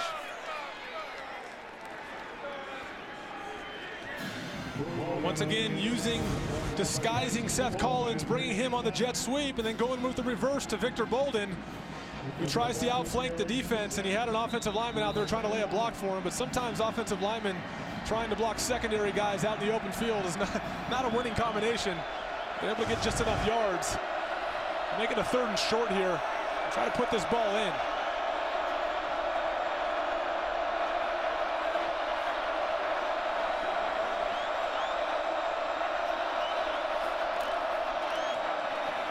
It's Nall fighting to the goal line.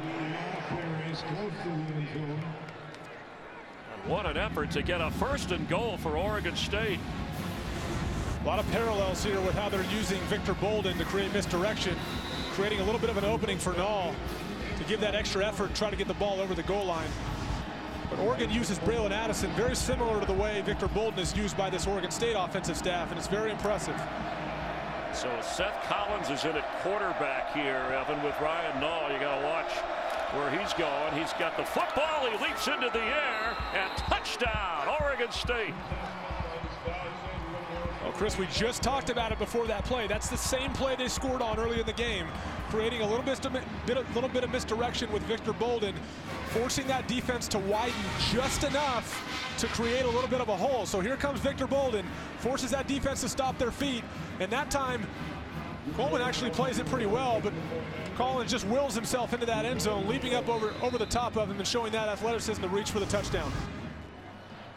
Seth Collins is second touchdown today, 7th rushing touchdown of the season. Garrett Owens with the extra point. Nice halftime adjustment by the Oregon State offense. They drive downfield, and Collins into the end zone.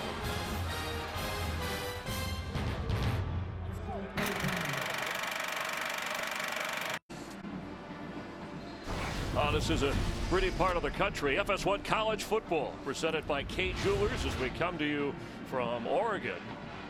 And the Beavers getting on the board here in the second half.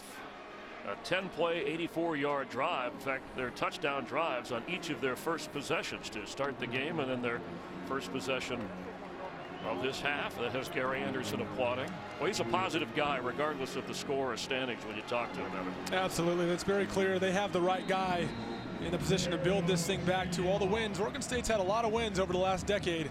Very successful football program, and I think they have the right guy here in place to rebuild this thing back to what it was, possibly even better, as he draws upon his experience at Utah State and rebuilding that program, trying to do the same thing here in Corvallis. Charles Nelson from the 2-yard line, and hit hard as he gets up near the 29. Did the ball come out? Let's see. And looked like it was loose, but he's back on top of the football, so the Ducks maintain possession in the battle between Oregon and Oregon State on a beautiful fall day here in the Pacific Northwest.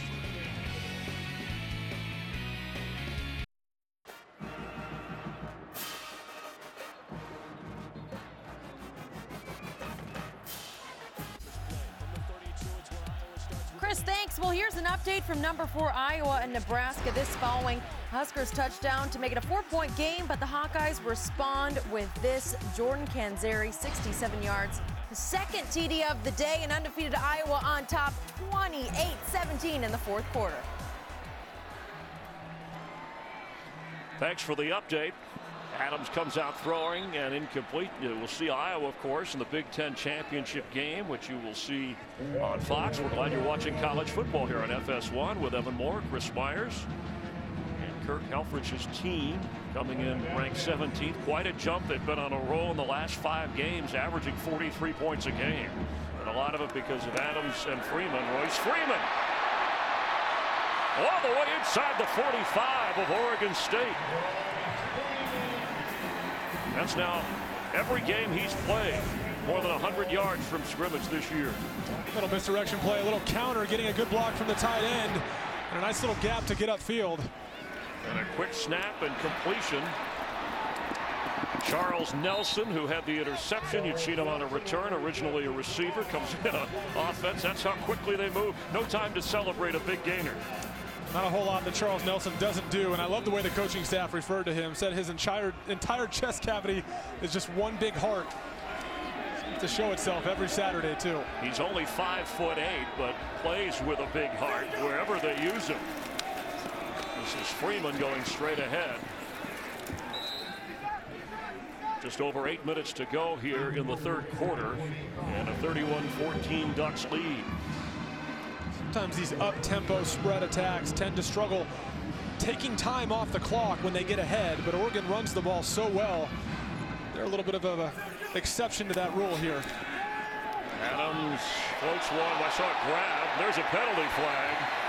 Trying to get it to Braylon Addison, who might have had his third touchdown of this game. Takud guilty on the ground. Credit Braylon Addison for selling that thing just enough too and throwing those hands in the air.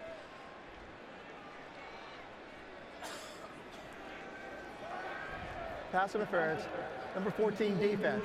15-yard penalty from the previous spot. That's an automatic first down. Go back to the replay here, watching Braylon Addison get there and throwing that hand in the air.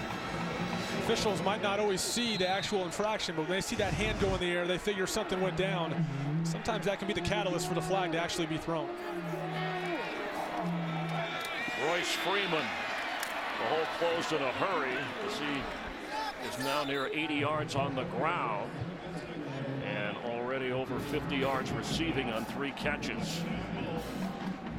You know, he might be a guy with the numbers. You know, you talked about your Heisman candidates and Vernon Adams. I mean, again, leading this Oregon team and rushing.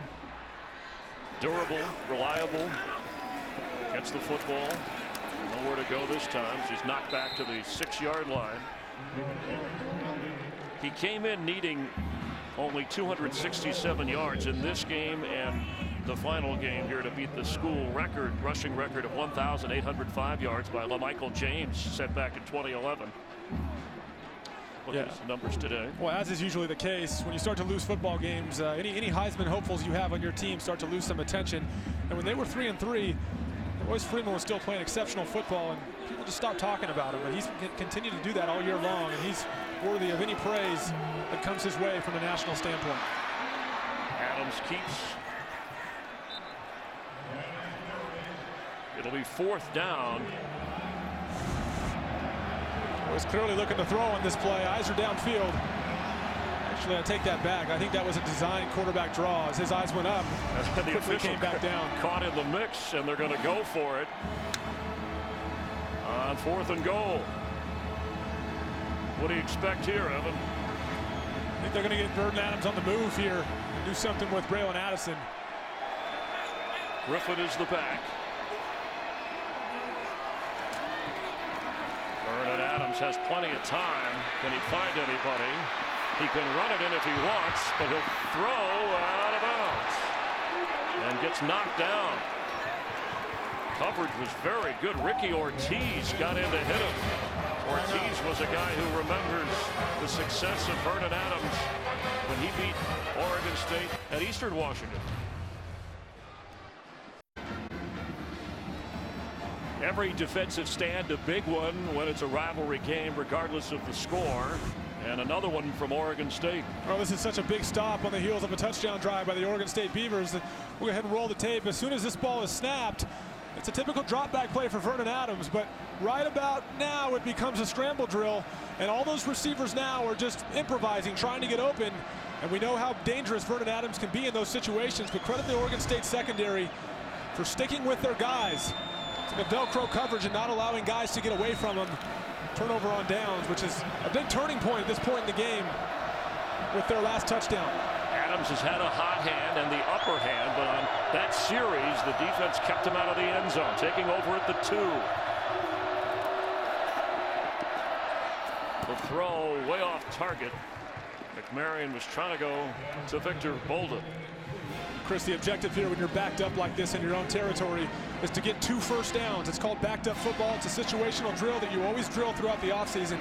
And they're looking to get at least 1, hopefully 2 first downs. And that's a success to get that field position back. Because if they find themselves having to punt in a situation like this, it can make it very tough on their defense to give the Oregon offense the ball in their own territory.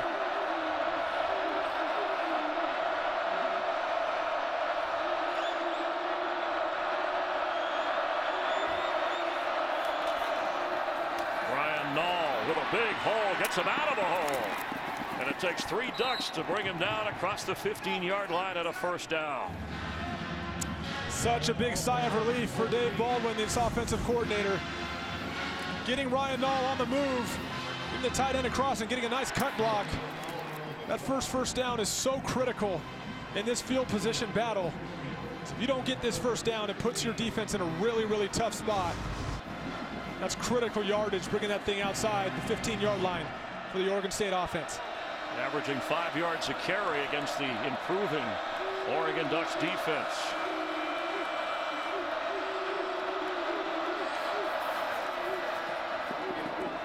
as a receiver. And gets up near the 28-yard line. Arion Springs brings him down. When they called him and he gets the first down, the Swiss Army knife. He lines up at tight end, H-back. He's been primarily a running back today. Well, they're taking advantage of the boundary receiver, running that slant route, creating a void out on the outside, and running a little swing route to Ryan Nall for more good yardage for the Oregon State offense. The redshirt freshman who has become a favorite of his head coach, who called him tough and physical. There's McMarion, who got the start, the third different freshman starting quarterback for Gary Anderson's team this season. Credit him for seeing Arion Springs manned up to the boundary with the receiver. And that receiver essentially vacated that area, creating a void for the running back to run over to. Delivers a swing route nicely for a nice game. On 1st and 10 from the 28.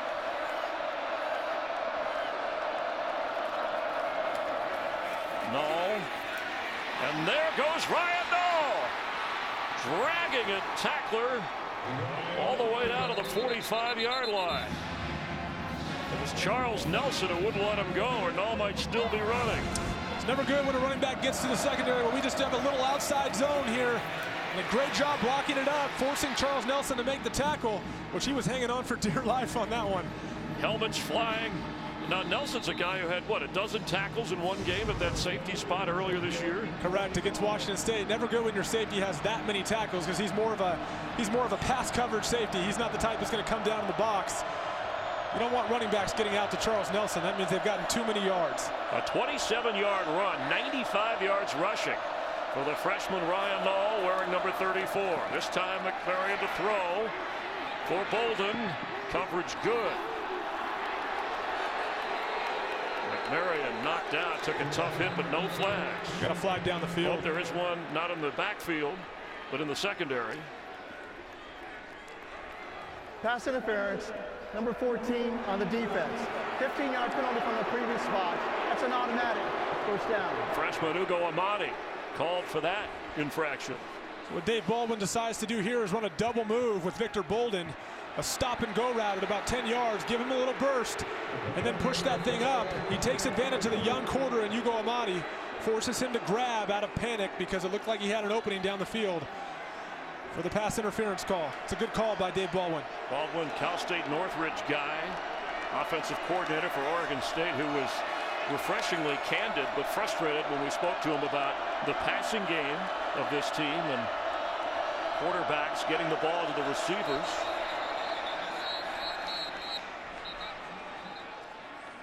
It's like a delay. First charge timeout, Oregon State, prior to the expiration of the play clock. Clarification on wisely using the timeout to avoid a 5-yard penalty.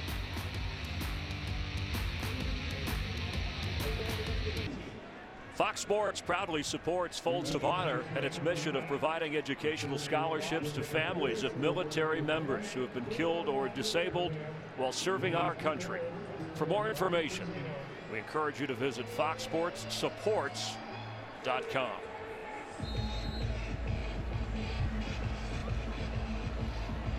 Just over 4 minutes to go here in the third quarter. Two long drives for Oregon State have produced touchdowns, and they're on their way again behind Ryan Nall. On 1st and 10 from the 30.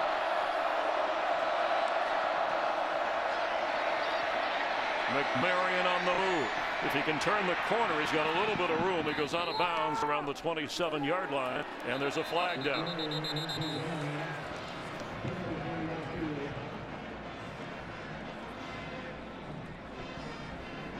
Question is he got outside the pocket? One of his offensive linemen grabbed one of the defensive linemen of Oregon. Possibly sending one of the offensive linemen downfield is a possibility as well. After the play, dead ball personal foul, number 50 of the offense. 15-yard penalty, second down. That's senior center Josh Mitchell. Correction, 56 offense. Okay, don't want to give the wrong guilty party. Seumalo, that's Isaac Seumalo, who has played right guard and left tackle. So it pushes the Beavers all the way back to the 42.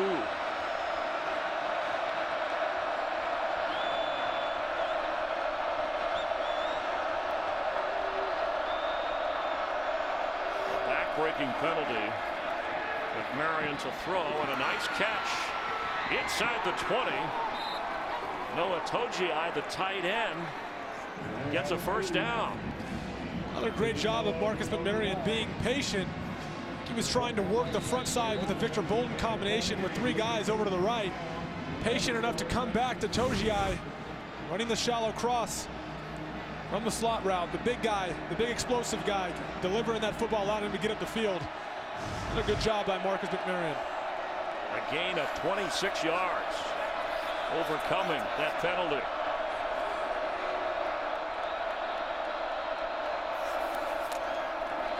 McMarion, pressure coming, has to get rid of it in a hurry. And Rodney Hardrick putting on the heat.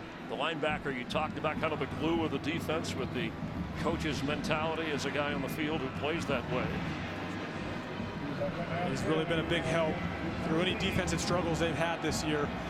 He's a good leader for that defense, and they've even talked about him leading walkthroughs for this defense and bringing these young guys along.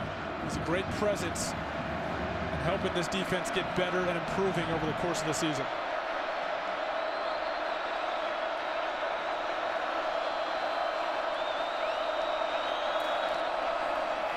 No, the carry takes players with him down to the 10. 6'2", and he's running like he's bigger than that. And carrying that 255 frame. It'll bring up 3rd down and 4.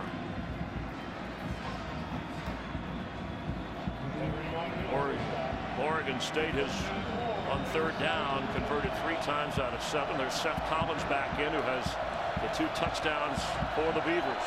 One of the things that's worked really well when Collins is in the game is moving Victor Bolden around pre-snap. They've done it with McMarion in the game as well, but it's been even more effective when Collins is in the game because of his athleticism. Collins to run, cuts back for the end zone. Touchdown, Oregon State. Ball came out at the end, but ruled a touchdown right away. And of course, they'll review it to be sure. But what an alert move. Slicing through the Oregon defense to get to the end zone. And I love the way offensive coordinator Dave Baldwin elects to stretch the field out in the stretch formation. And all he's trying to do is run that off tackle, but sees a nice little cutback lane and cuts it up the middle and shows his athleticism. The idea is to stretch that play, but he sees a cutback. He's got great vision, the instincts of a running back, and puts that thing in the end zone. And the extra point is good. 7 career starts for the true freshman. Missed the last 4 games, returning this week in style. Seth Collins with his 3rd touchdown today.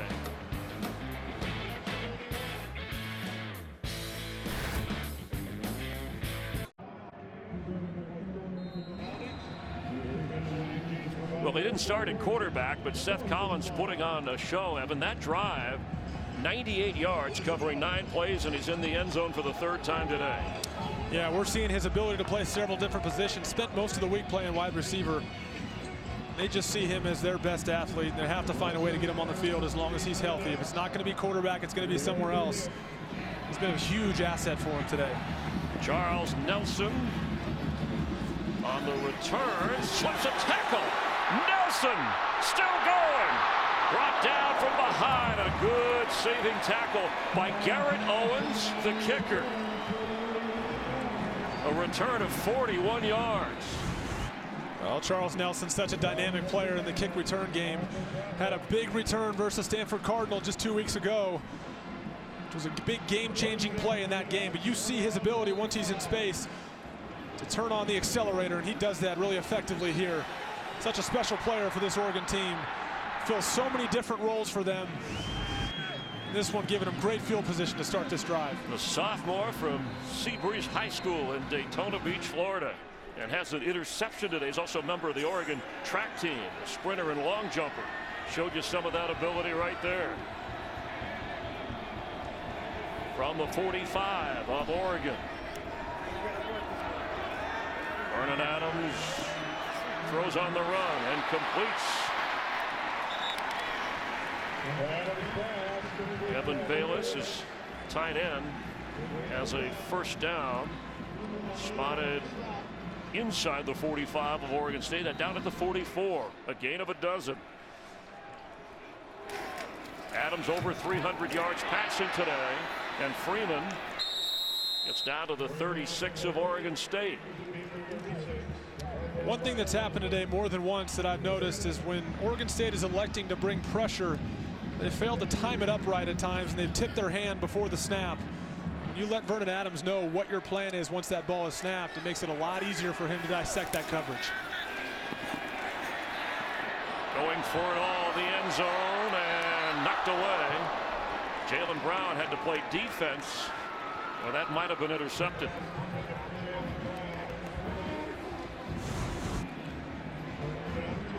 Both receivers, or excuse me, the DB and the receiver going up to high point that ball.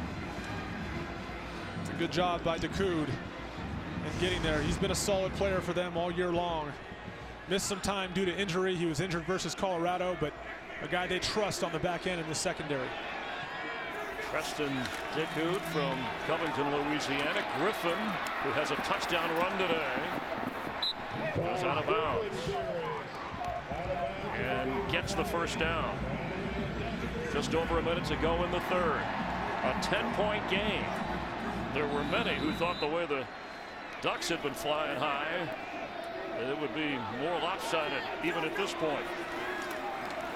Adams in the pocket underneath to Griffin, and he gets knocked down around the 22-yard line. Over 500 yards of offense for the Oregon Ducks with still a quarter to go. They've been averaging again 43 points a game during this 5-game win streak. It's Addison who slips out of the tackle, but then three more Oregon State defenders are there, including DeCoud and Jonathan Willis. It's an outstanding job by DeCoud recognizing what they're trying to do on the bubble screen. And as that ball gets thrown out there, he blows up the guy trying to block him. Ultimately assists on the tackle, missed the lead tackle, but is able to keep him back where he was. It's a great job sniffing that play out and being physical by the corner. Gary Anderson talking to some of his defensive players. Griffin remains the back after a 12-yard loss. A one-handed grab over there by Taj Griffin. He's near a first down. The freshman who's a backup to Royce Freeman and Kenai Benoit.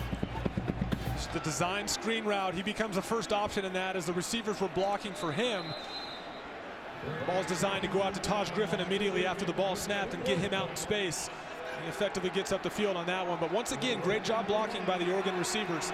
Something they've been accustomed to doing in both the passing and the run game. And Evan, they're going to go on 4th and a yard.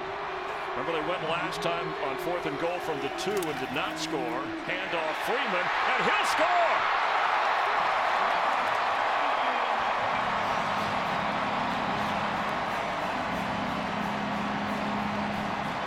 A 19-yard touchdown run for Royce Freeman, his second of the day. Well, Chris, you said it. They got in position very quickly to go for it on 4th and 1. And I think Oregon State might have caught itself out of position a little bit. Probably could have used a timeout to make sure they were in the right front.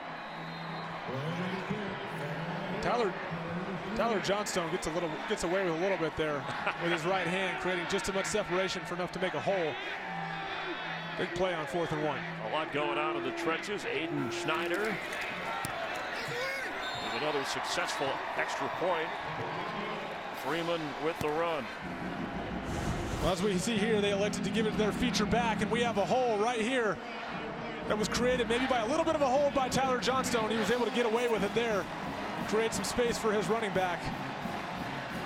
Once again, when Royce Freeman gets that head of steam going forward, it's difficult to stop him. And he's pretty good as it is, but when you don't get a hand on him, a little too easy for him. Over 100 yards rushing for Freeman today, averaging over 5.5 a carry. That was a 55-yard drive that took just over 2 minutes, and again going for it on 4th and short. The Ducks are going to wear out with all these touchdowns today. As many points as they score, this guy's going to be a bodybuilder at some point. He's just happy he survived Thanksgiving. 8th consecutive game with 100 rushing yards for Freeman. And for a team that throws the ball around a lot, once again, the 10th consecutive season of leading the Pac-12 in rushing, on their way to doing that. Well, it's exciting to watch these running backs do their thing. Both Freeman, Griffin, James, Benoit, all of them. They don't even have Thomas Tyner on the field, a guy that's still out, been out for the entire season. Victor Bolden with a spin and thrown down at the 36. A nifty return. The Las Vegas Invitational concludes tonight. Doubleheader, including West Virginia taking on San Diego State in the championship game. The Las Vegas Invitational beginning after our game here on FS1. FS1 College Football is presented by Kay Jewelers. We're ready to wrap up the third quarter. The Ducks, their 38th point. Oregon State has scored 2 touchdowns here in the second half.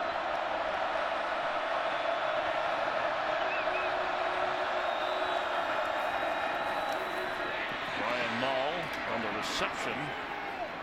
Well, he is not easy to bring down. He has battled today. And that is the end of 3 FS1 College Football presented by Kay Jewelers.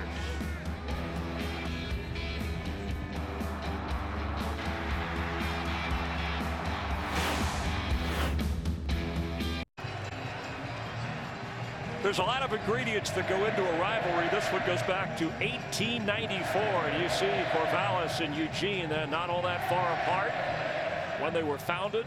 This is the 119th meeting. The students, the players, the fans, the alumni proud of the school and the area they represent. And of course, Animal House filmed in this area. They play this on the stadium scoreboard at Autzen. Could have swore I saw Dan Fouts in a toga dancing somewhere. Animal House, one of the most quoted films ever. Sometimes you got to just say, well, what the heck. On 2nd and 3 for Oregon State. Null gets the first down and a lot more inside the 45. I wouldn't make that up, Evan. Of course, he was a Duck back in the early 70s.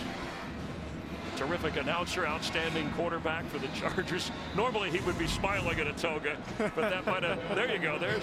We just showed you the mascot, Benny the Beaver, and the Duck enjoying this matchup.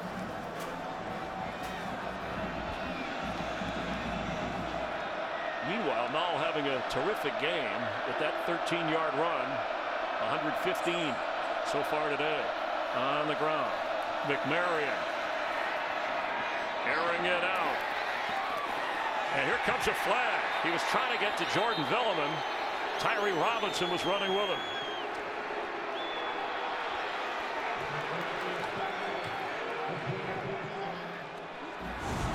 This is going to be a tough one. Tyree's not playing the football. His eyes have to go back.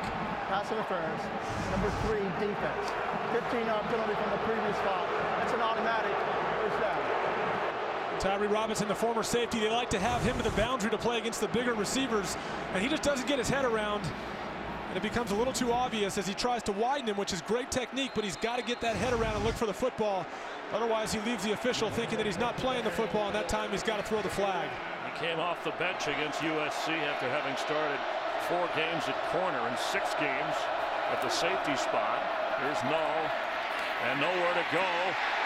And the Ducks swarm him. DeForest Buckner, part of the crowd.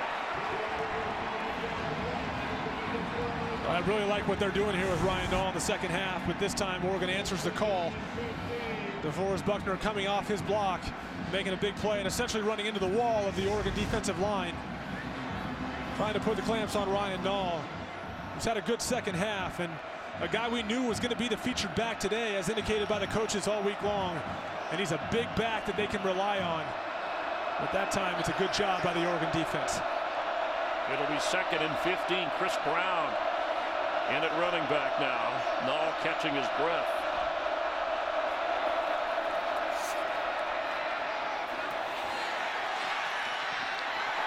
incomplete. Through the hands of Seth Collins. Looked like he had a shot at it with Charles Nelson running with him. Well, Chris, that was a matchup play. There's a flag down, too. Evan came in a little bit late. Let's see here.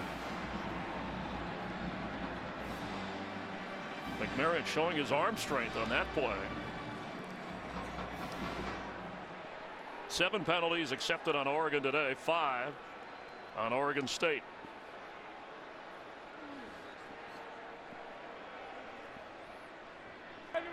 After the play, unsportsmanlike conduct, taunting, number 26 defense. 15-yard penalty. That's an automatic first down. That's a first unsportsmanlike conduct foul for number 26. Khalil Oliver, the freshman, called for that penalty, Evan, and that's Nelson there running with him on the coverage. It was a matchup play trying to isolate Seth Collins on Charles Nelson. Throwing a go route on him, a nice ball. I thought Charles Nelson got there a little early. Here's Ryan Nall. Knocked down at the 20. Let's go back to the unsportsmanlike penalty. At the end of the play, Khalil Oliver comes over, gets in the face of Seth Collins. That is absolutely taunting, and it's something Mark Helfrich usually does not tolerate. And that's a big penalty. You played the game. I mean, it's a rivalry. There's emotion. But the reason coaches don't want that and officials, it just leads to further activity that is not healthy and not about the game of football and sportsmanship. So some people say, oh, come on. Well, that's the reason the call. Now 2nd and 11. Marcus McMarion right on target. Jordan Villeman down inside the 6-yard line where it'll be 1st and goal for Oregon State. Well, I love the call. Oregon electing to play a version of cover 3. And Jordan Villeman just running the 3-step slant route, getting up the field. The linebacker is widened by the flat route out of the backfield, creating a nice little void for McMarion to deliver the football to his big receiver on the slant. It's a very effective route against that kind of coverage. Results in a 1st down for the Oregon State offense.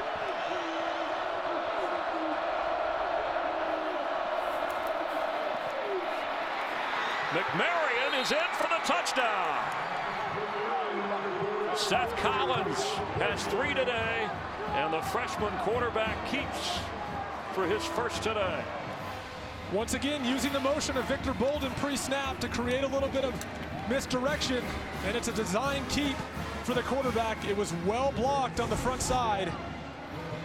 Victor Bolden creating that misdirection, well blocked on that front side. He's got a barrage of guys out in front of him and just walks into the end zone. Well executed by the Beaver offense. Garrett Owens, the extra point. McMarion, after the pass completion to set up the run, keeps it himself for the Beavers touchdown.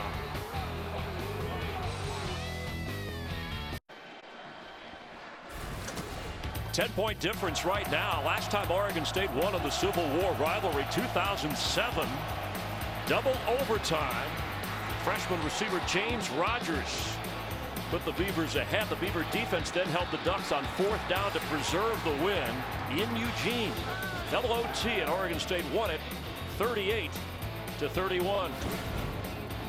The scoring drive is McMarion, the freshman quarterback, with his 1st career rushing touchdown. He had 1 touchdown pass coming in. 8 out of 16, 120 yards through the air. And it's only a 10-point game with an onside kick, but it didn't go far enough. And the Ducks will take over. A little frustration because they might have been able, Evan, to catch him off guard a little there. Yeah, the Beavers electing to ride the momentum, go with a very high risk, high reward play, and that ball only gets 9 yards, so their kicker's unable to jump on it. Now they give the Oregon offense the ball on the Oregon State 44-yard line. Vernon Adams with a touchdown pass. Royce Freeman, a couple of touchdowns, and Braylon Addison. Will the game clock operator please reset the game clock to 12:02. The ball was recovered when the player was down. did not go the required 10, and frustrated as Gary Anderson because he thought he had it. Had it gone another yard, his players were ready to pounce on it.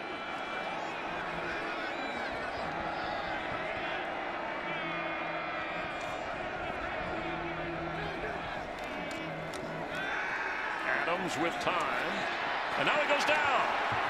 It's Kyle Peko with a sack. Well, Kyle Peko, a difference maker on this defensive front for the Oregon State Beavers. And he just pushes his way through, and Vernon Adams has to hold on to that ball a little longer than he would have liked.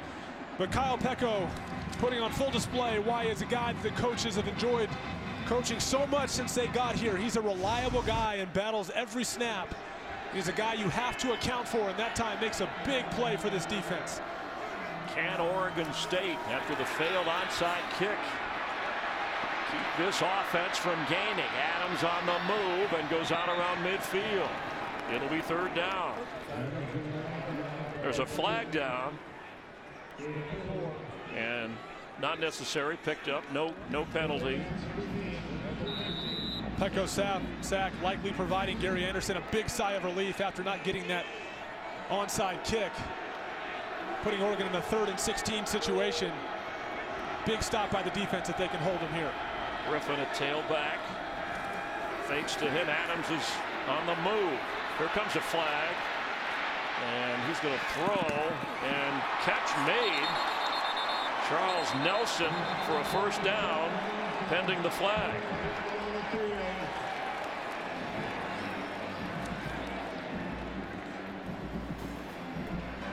Holding, number 62 offense.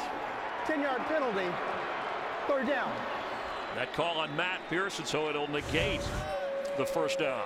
One of the things that happens as your quarterback starts to move around is you can tend to allow guys to get their hands outside the framework of their blocking technique, and in this case, Pearson just holds on for dear life, ends up getting the penalty as his quarterback tries to elude the rush and get out of the pocket.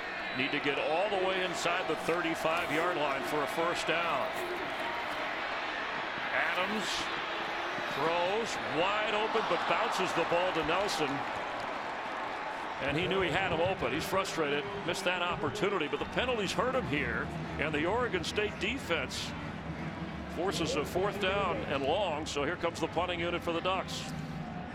Well, this is a huge win for this Oregon State defense, a game-changing type stop. With a 10-point lead, the Oregon offense is unable to do anything after recovering that what was an attempt at an onside kick. But such a big stop for this Oregon State defense, as they're going to get the ball back down 10 points. And Blake Mamone is coming in. Looks like to punt. Make that Matt Wogan. And Victor Bolden is loose. Victor Bolden with a punt return touchdown. 78 yards.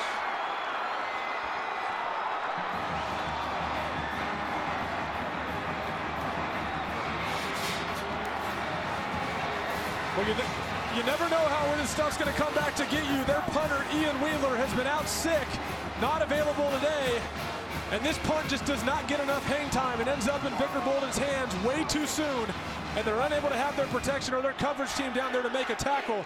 And he makes them pay with that speed. A leader for this offense, not so much verbally, but more by example, makes a huge play to make this a one-score game. Well, they hadn't had to punt today as the extra point goes through. Matt Wogan had never punted in a game before. And between the punt and the speed of Bolden, the underdog Oregon State Beavers have battled back. And in the Civil War, they're only down 3.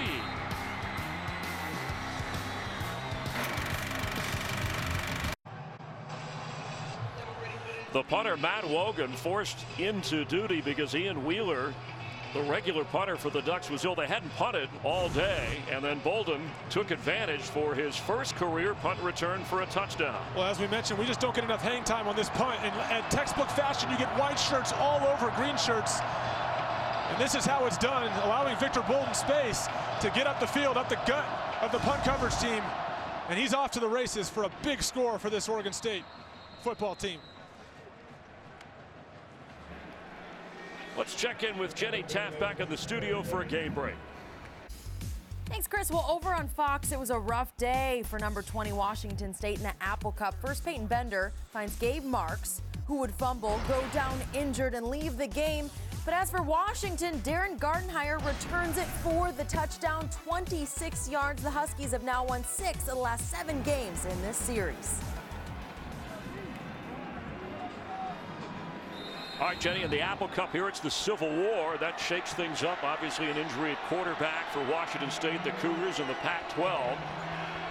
Oregon can talk about that from the earlier portion of the season. But right now, their hands full as Royce Freeman gets up towards the 45-yard line with a first down run.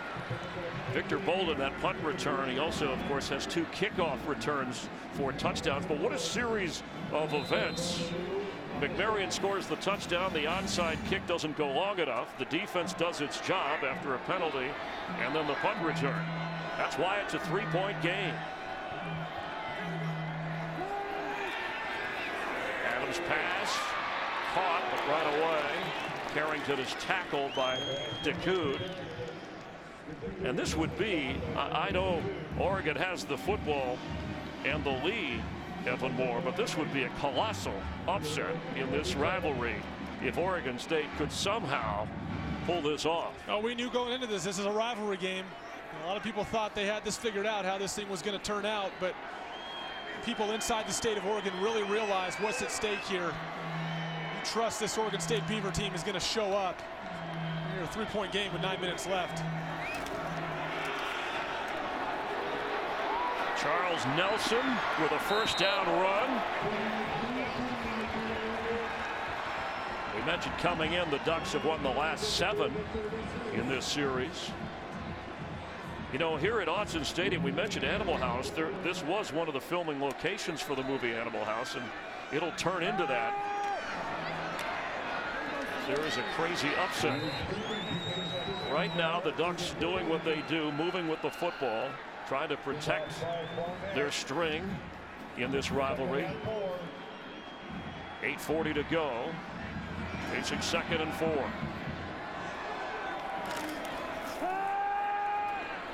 Pass complete to Carrington, who gets the first down and goes out of bounds. Vernon Adams over 320 yards passing. Freeman over 120 yards rushing today. Chris, you said it, just an amazing turn of events. I think after Oregon recovers that onside kick, it looked like this Oregon State team was in trouble. Credit them for putting us in this situation here. Oregon's responding well and moving this football right now. Griffin. And Taj Griffin gets inside the 5. As we've seen several times today, getting Taj Griffin on the jet sweep.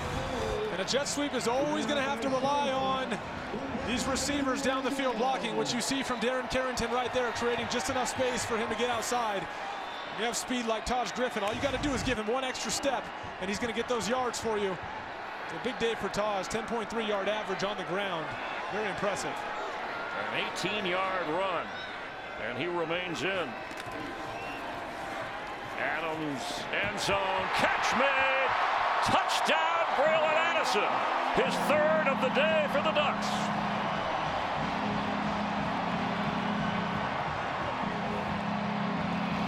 Well, they attempt to sell the run action before the play, and the backside receiver, Braylon Addison, sells the crossfield route, puts his foot in the ground, and comes back to the corner.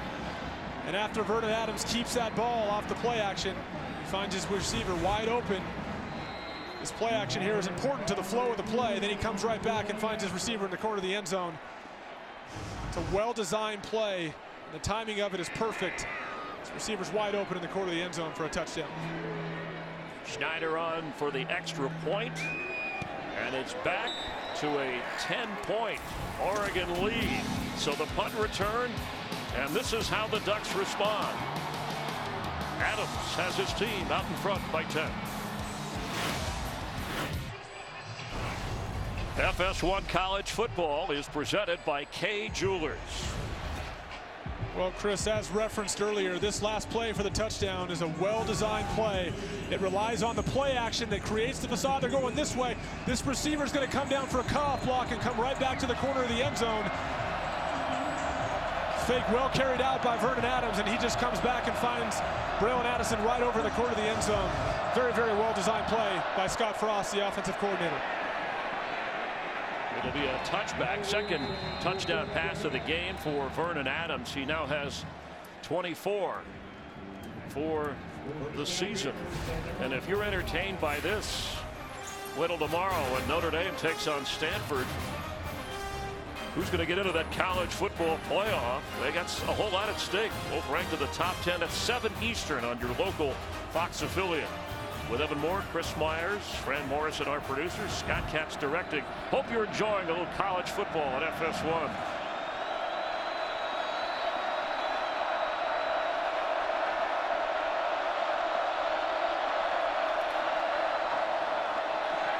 Marcus McMarion, complete right at the first down marker to Victor Bolden, who had the punt return moments ago of 78 yards.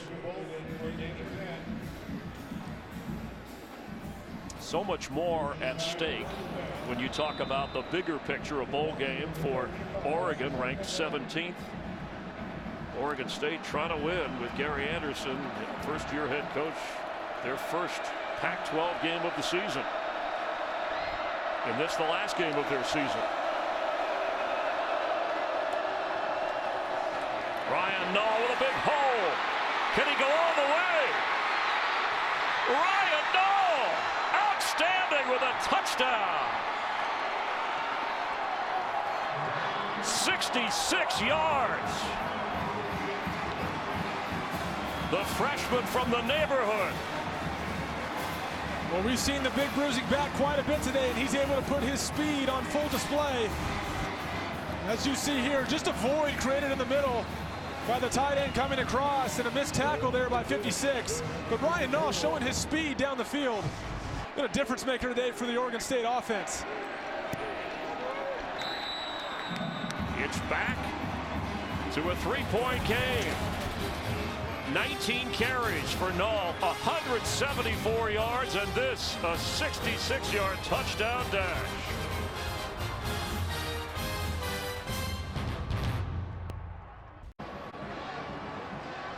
No team has ever scored 42 points and lost a Civil War game. This is the 119th meeting between these two. Well, let's go back to the touchdown. They elect to bring the safety down towards the line of scrimmage, creating a void in the middle of the field. And this linebacker here, Rodney Hardrick, gets out of position just enough to leave an even bigger void for Ryan Nall to explode through the middle. And there is nobody to get their hands on him, and he shows his speed for a big run and a big play to get Oregon State back in this football game. A short kick, Charles Nelson. And he goes all the way up to the 48-yard line. Ducks will take over, protecting the three-point advantage. Let's take a look at our Ford game summary. Amazingly, it's worth repeating, their third different freshman quarterback this season for Oregon State. Just a two-win team hanging with Oregon that's going for a 6th straight victory. Well, Oregon State came into this football game knowing they wanted to run it, and you see there, they have 236 rushing yards today. We know this Oregon defense over the course of the season has had some holes, and some teams have exploited those holes successfully. But for Oregon State to run for 236 yards and kind of control the tempo from that standpoint is a huge win for this offense. Seth Collins with 3 touchdown runs for Oregon State. Royce Freeman has 2 and has the football. To the 46 of Oregon State, Jonathan Willis coming up to make the tackle. The last game in Eugene in 2013, epic. The lead changed 6 times after halftime. Oregon won 36-35 when Marcus Mariota had to throw a winning touchdown with 29 seconds left. As Freeman gets loose and gets inside the 30 for a first down. Well, as we're starting to see when this game goes on, it's the effect that Royce Freeman has on the opposition. They got to start wrapping up. As this game goes on, the defense gets tired, and the arm tackles just aren't going to get it done for this Oregon State defense. You've got to wrap a guy like that up. Carrington with the catch. And similar from Oregon State playing that tough game in 2013, how they came off a tough loss coming into this game this time. Yeah, I mean, last week had a really rough one against the University of Washington, but back in 2013, it was the same deal. They had a big loss to University of Washington, came back, lost the Civil War game by 1 point. A lot of parallels between that day and today here at Autzen Stadium. And not done yet. 6 minutes to go in the fourth quarter. Griffin back in. He has a big hole. Spins and goes down to about the 22-yard line. Chris, as we referenced earlier, this is the top rushing attack in the Pac-12, and one of the reasons they thrive is because they wear teams down. And as this game goes on, it's important for Oregon State to tackle. You've got to wrap these guys up, especially Royce Freeman. As difficult as it is, you can't give him extra attempts at getting yards. Griffin getting the first down inside the 20-yard line and the clock running. Oregon State has just 2 timeouts remaining. The Ducks have all 3. 636 yards of total offense. And these are the rushing yards alone for a team that runs a spread offense and throws the ball all over the place. Vernon Adams, number 3. Hands off. Griffin knocked down for a loss. Kendall Hill from his spot, the defensive secondary. Kendall Hill's a great example of some of the position changes they've implemented here for this Oregon State team. Gary Anderson came in, identified talent in different areas, and said, hold on here, let's move guys around and make sure we're taking advantage of their athletic ability and their skill set. Kendall Hill there, you saw a former wide receiver and safety now playing corner, makes a great play on that tackle in the backfield. Adams, all kinds of time, open end zone, touchdown Ducks! It's Addison again. Braylon Addison with his 4th touchdown of the day.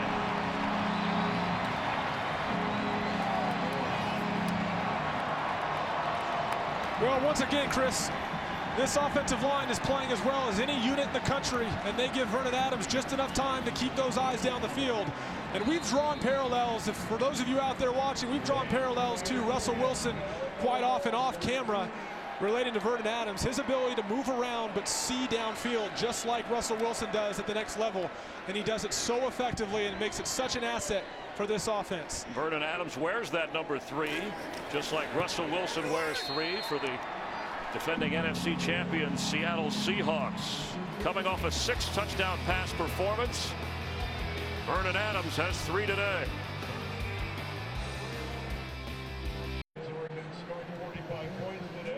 Back to a 10-point Oregon lead. Good protection for Vernon Adams in that drive to respond for Gary Helfrich after the Oregon State team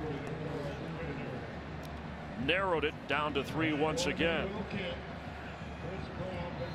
First year in Oregon for Vernon Adams, but already a win over Oregon State. Remember, he led Eastern Washington to a win over the Beavers in Corvallis in 2013. Had 4 touchdown passes in that game.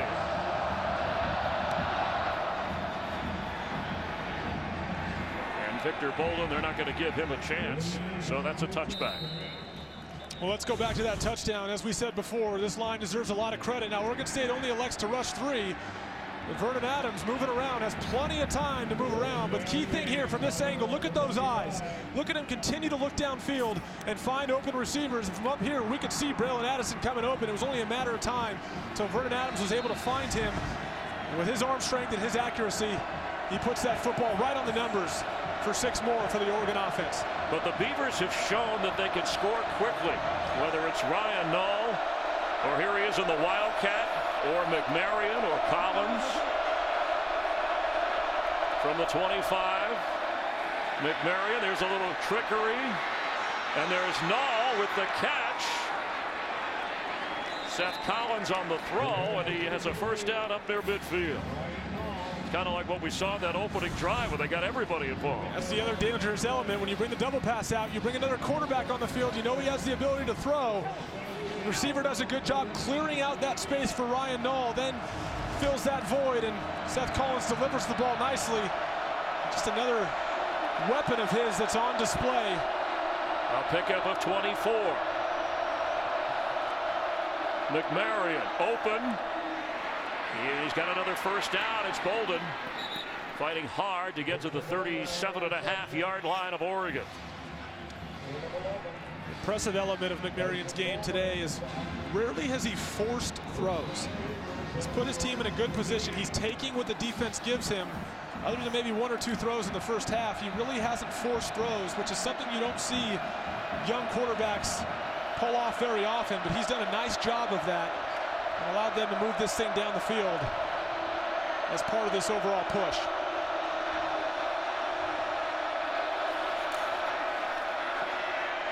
Time, but he held it too long. It's Buckner with the sack.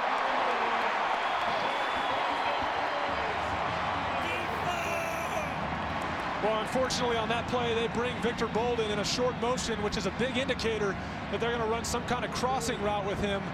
And they do that, and I thought Marcus had plenty of time. But as you'll see here from this high end zone look, he has time to find, watch, just in the middle of your screen, Victor Bolden come open there. And if he puts that thing on him as soon as that window opens, that's a big gain. He was unable to identify him. With that zone coverage, there becomes a nice little window there to deliver the ball. Missed opportunity there for the Oregon State offense. Oh, the growing pains of a freshman in a rivalry game. It'll be 3rd down. I want to go back to DeForest Buckner, one of the players you identified at the start of the game, Evan, the senior who leads this Oregon team in sacks. He has been a force all afternoon. And he's a special player here on senior night, trying to make his presence felt. But he and a couple other guys up front are the reason they've been able to get better as a defense over the course of the season. The push they create has allowed them to get a little more creative on the back end and become a better secondary. But give these guys credit up front, and it starts with DeForest Buckner.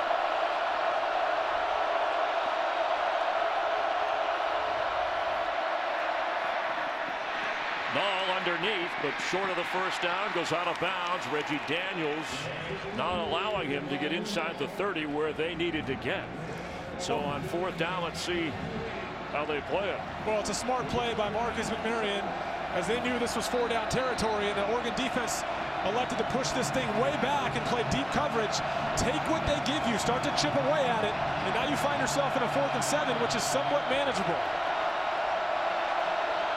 You could opt for a field goal and then try the onside kick, but they're going for the 1st down.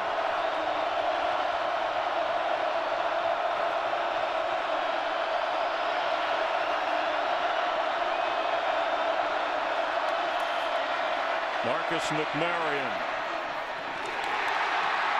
in the hands and out of the hands of Victor Bolden. Yeah, it's a good play call, well-designed play. He had Victor Bolden over the middle of the field. This thing just comes out a little bit low. Certainly a catchable ball by Victor Bolden. If he brings that in, that's a 1st down. That's a tough drop. And he knew, excuse me, Evan, and so did McMarion, the frustration. What an effort from Bolden and McMarion today with just over 2 minutes to play. Well, over the course of the week, Dave Baldwin referenced some of the layups, so to speak, that they've missed over the course of the season. And although it was a little bit low, that ball was in the chest of Victor Bolden. Probably should have been caught.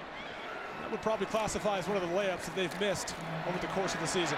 And now the Ducks going for the slam dunk and try and put an end to the pesky Oregon State Beavers, who have hung tough. Oregon State. It's a 30-second timeout.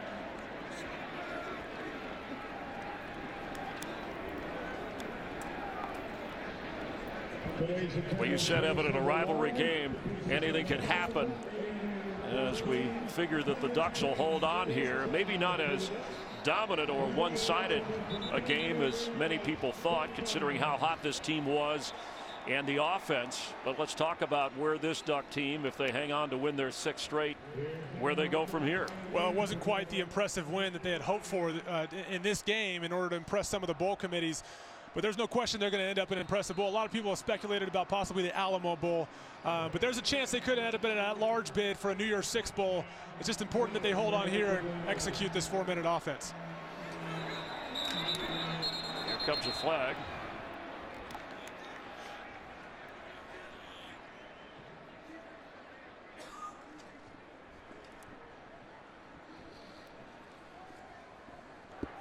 delay game on the defense, using defensive signals to disconcert the offensive signals.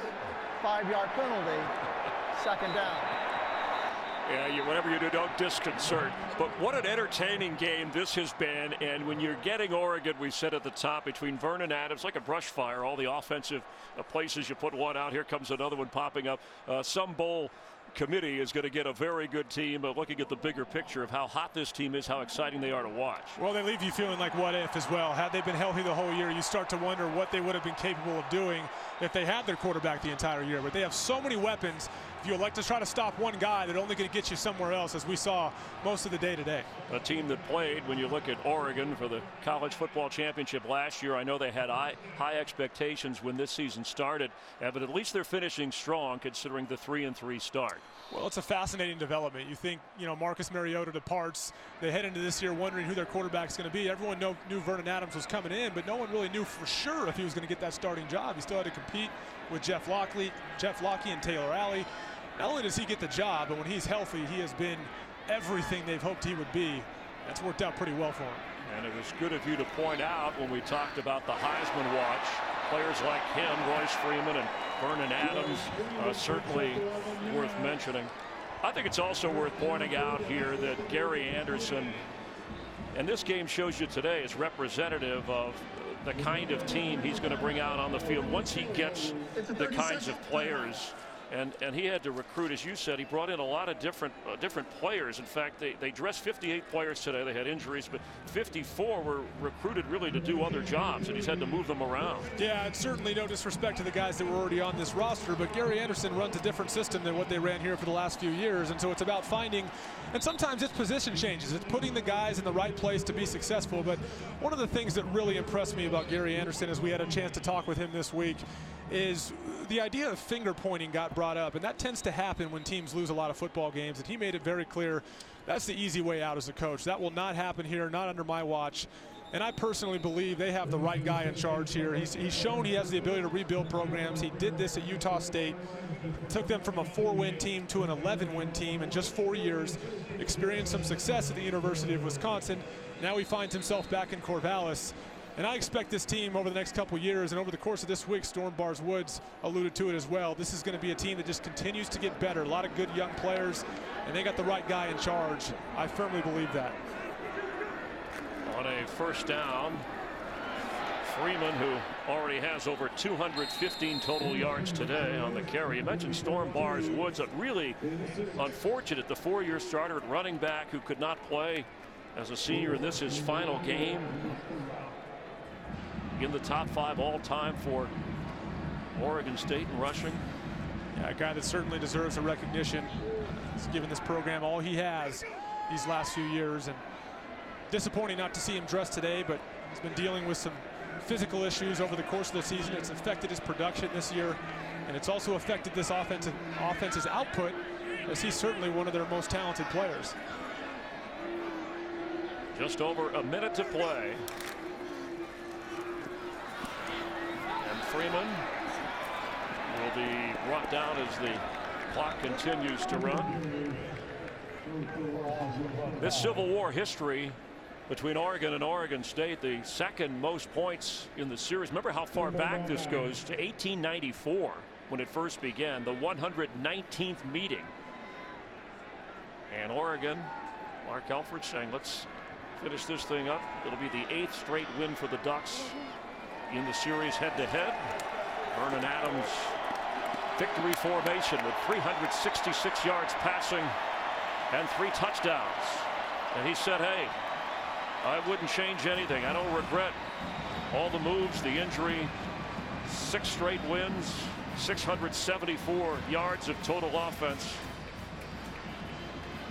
And the Ducks will roll into the postseason after a battle their rival Oregon State Beavers. I don't know if there's a guy in this conference, in this Pac-12 conference, more deserving of Coach of the Year than Mark Helfrich. What an outstanding job to finish this season that he's done. Let's take a look at the Dr. Pepper one-of-a-kind play of the game. And what was tight, Vernon Adams delivered. And Braylon Addison, his 4th touchdown of the game. And that took a 3-point game and made it a 10-point game so that Oregon could hang on to win. That's a one-of-a-kind Dr. Pepper play of the game.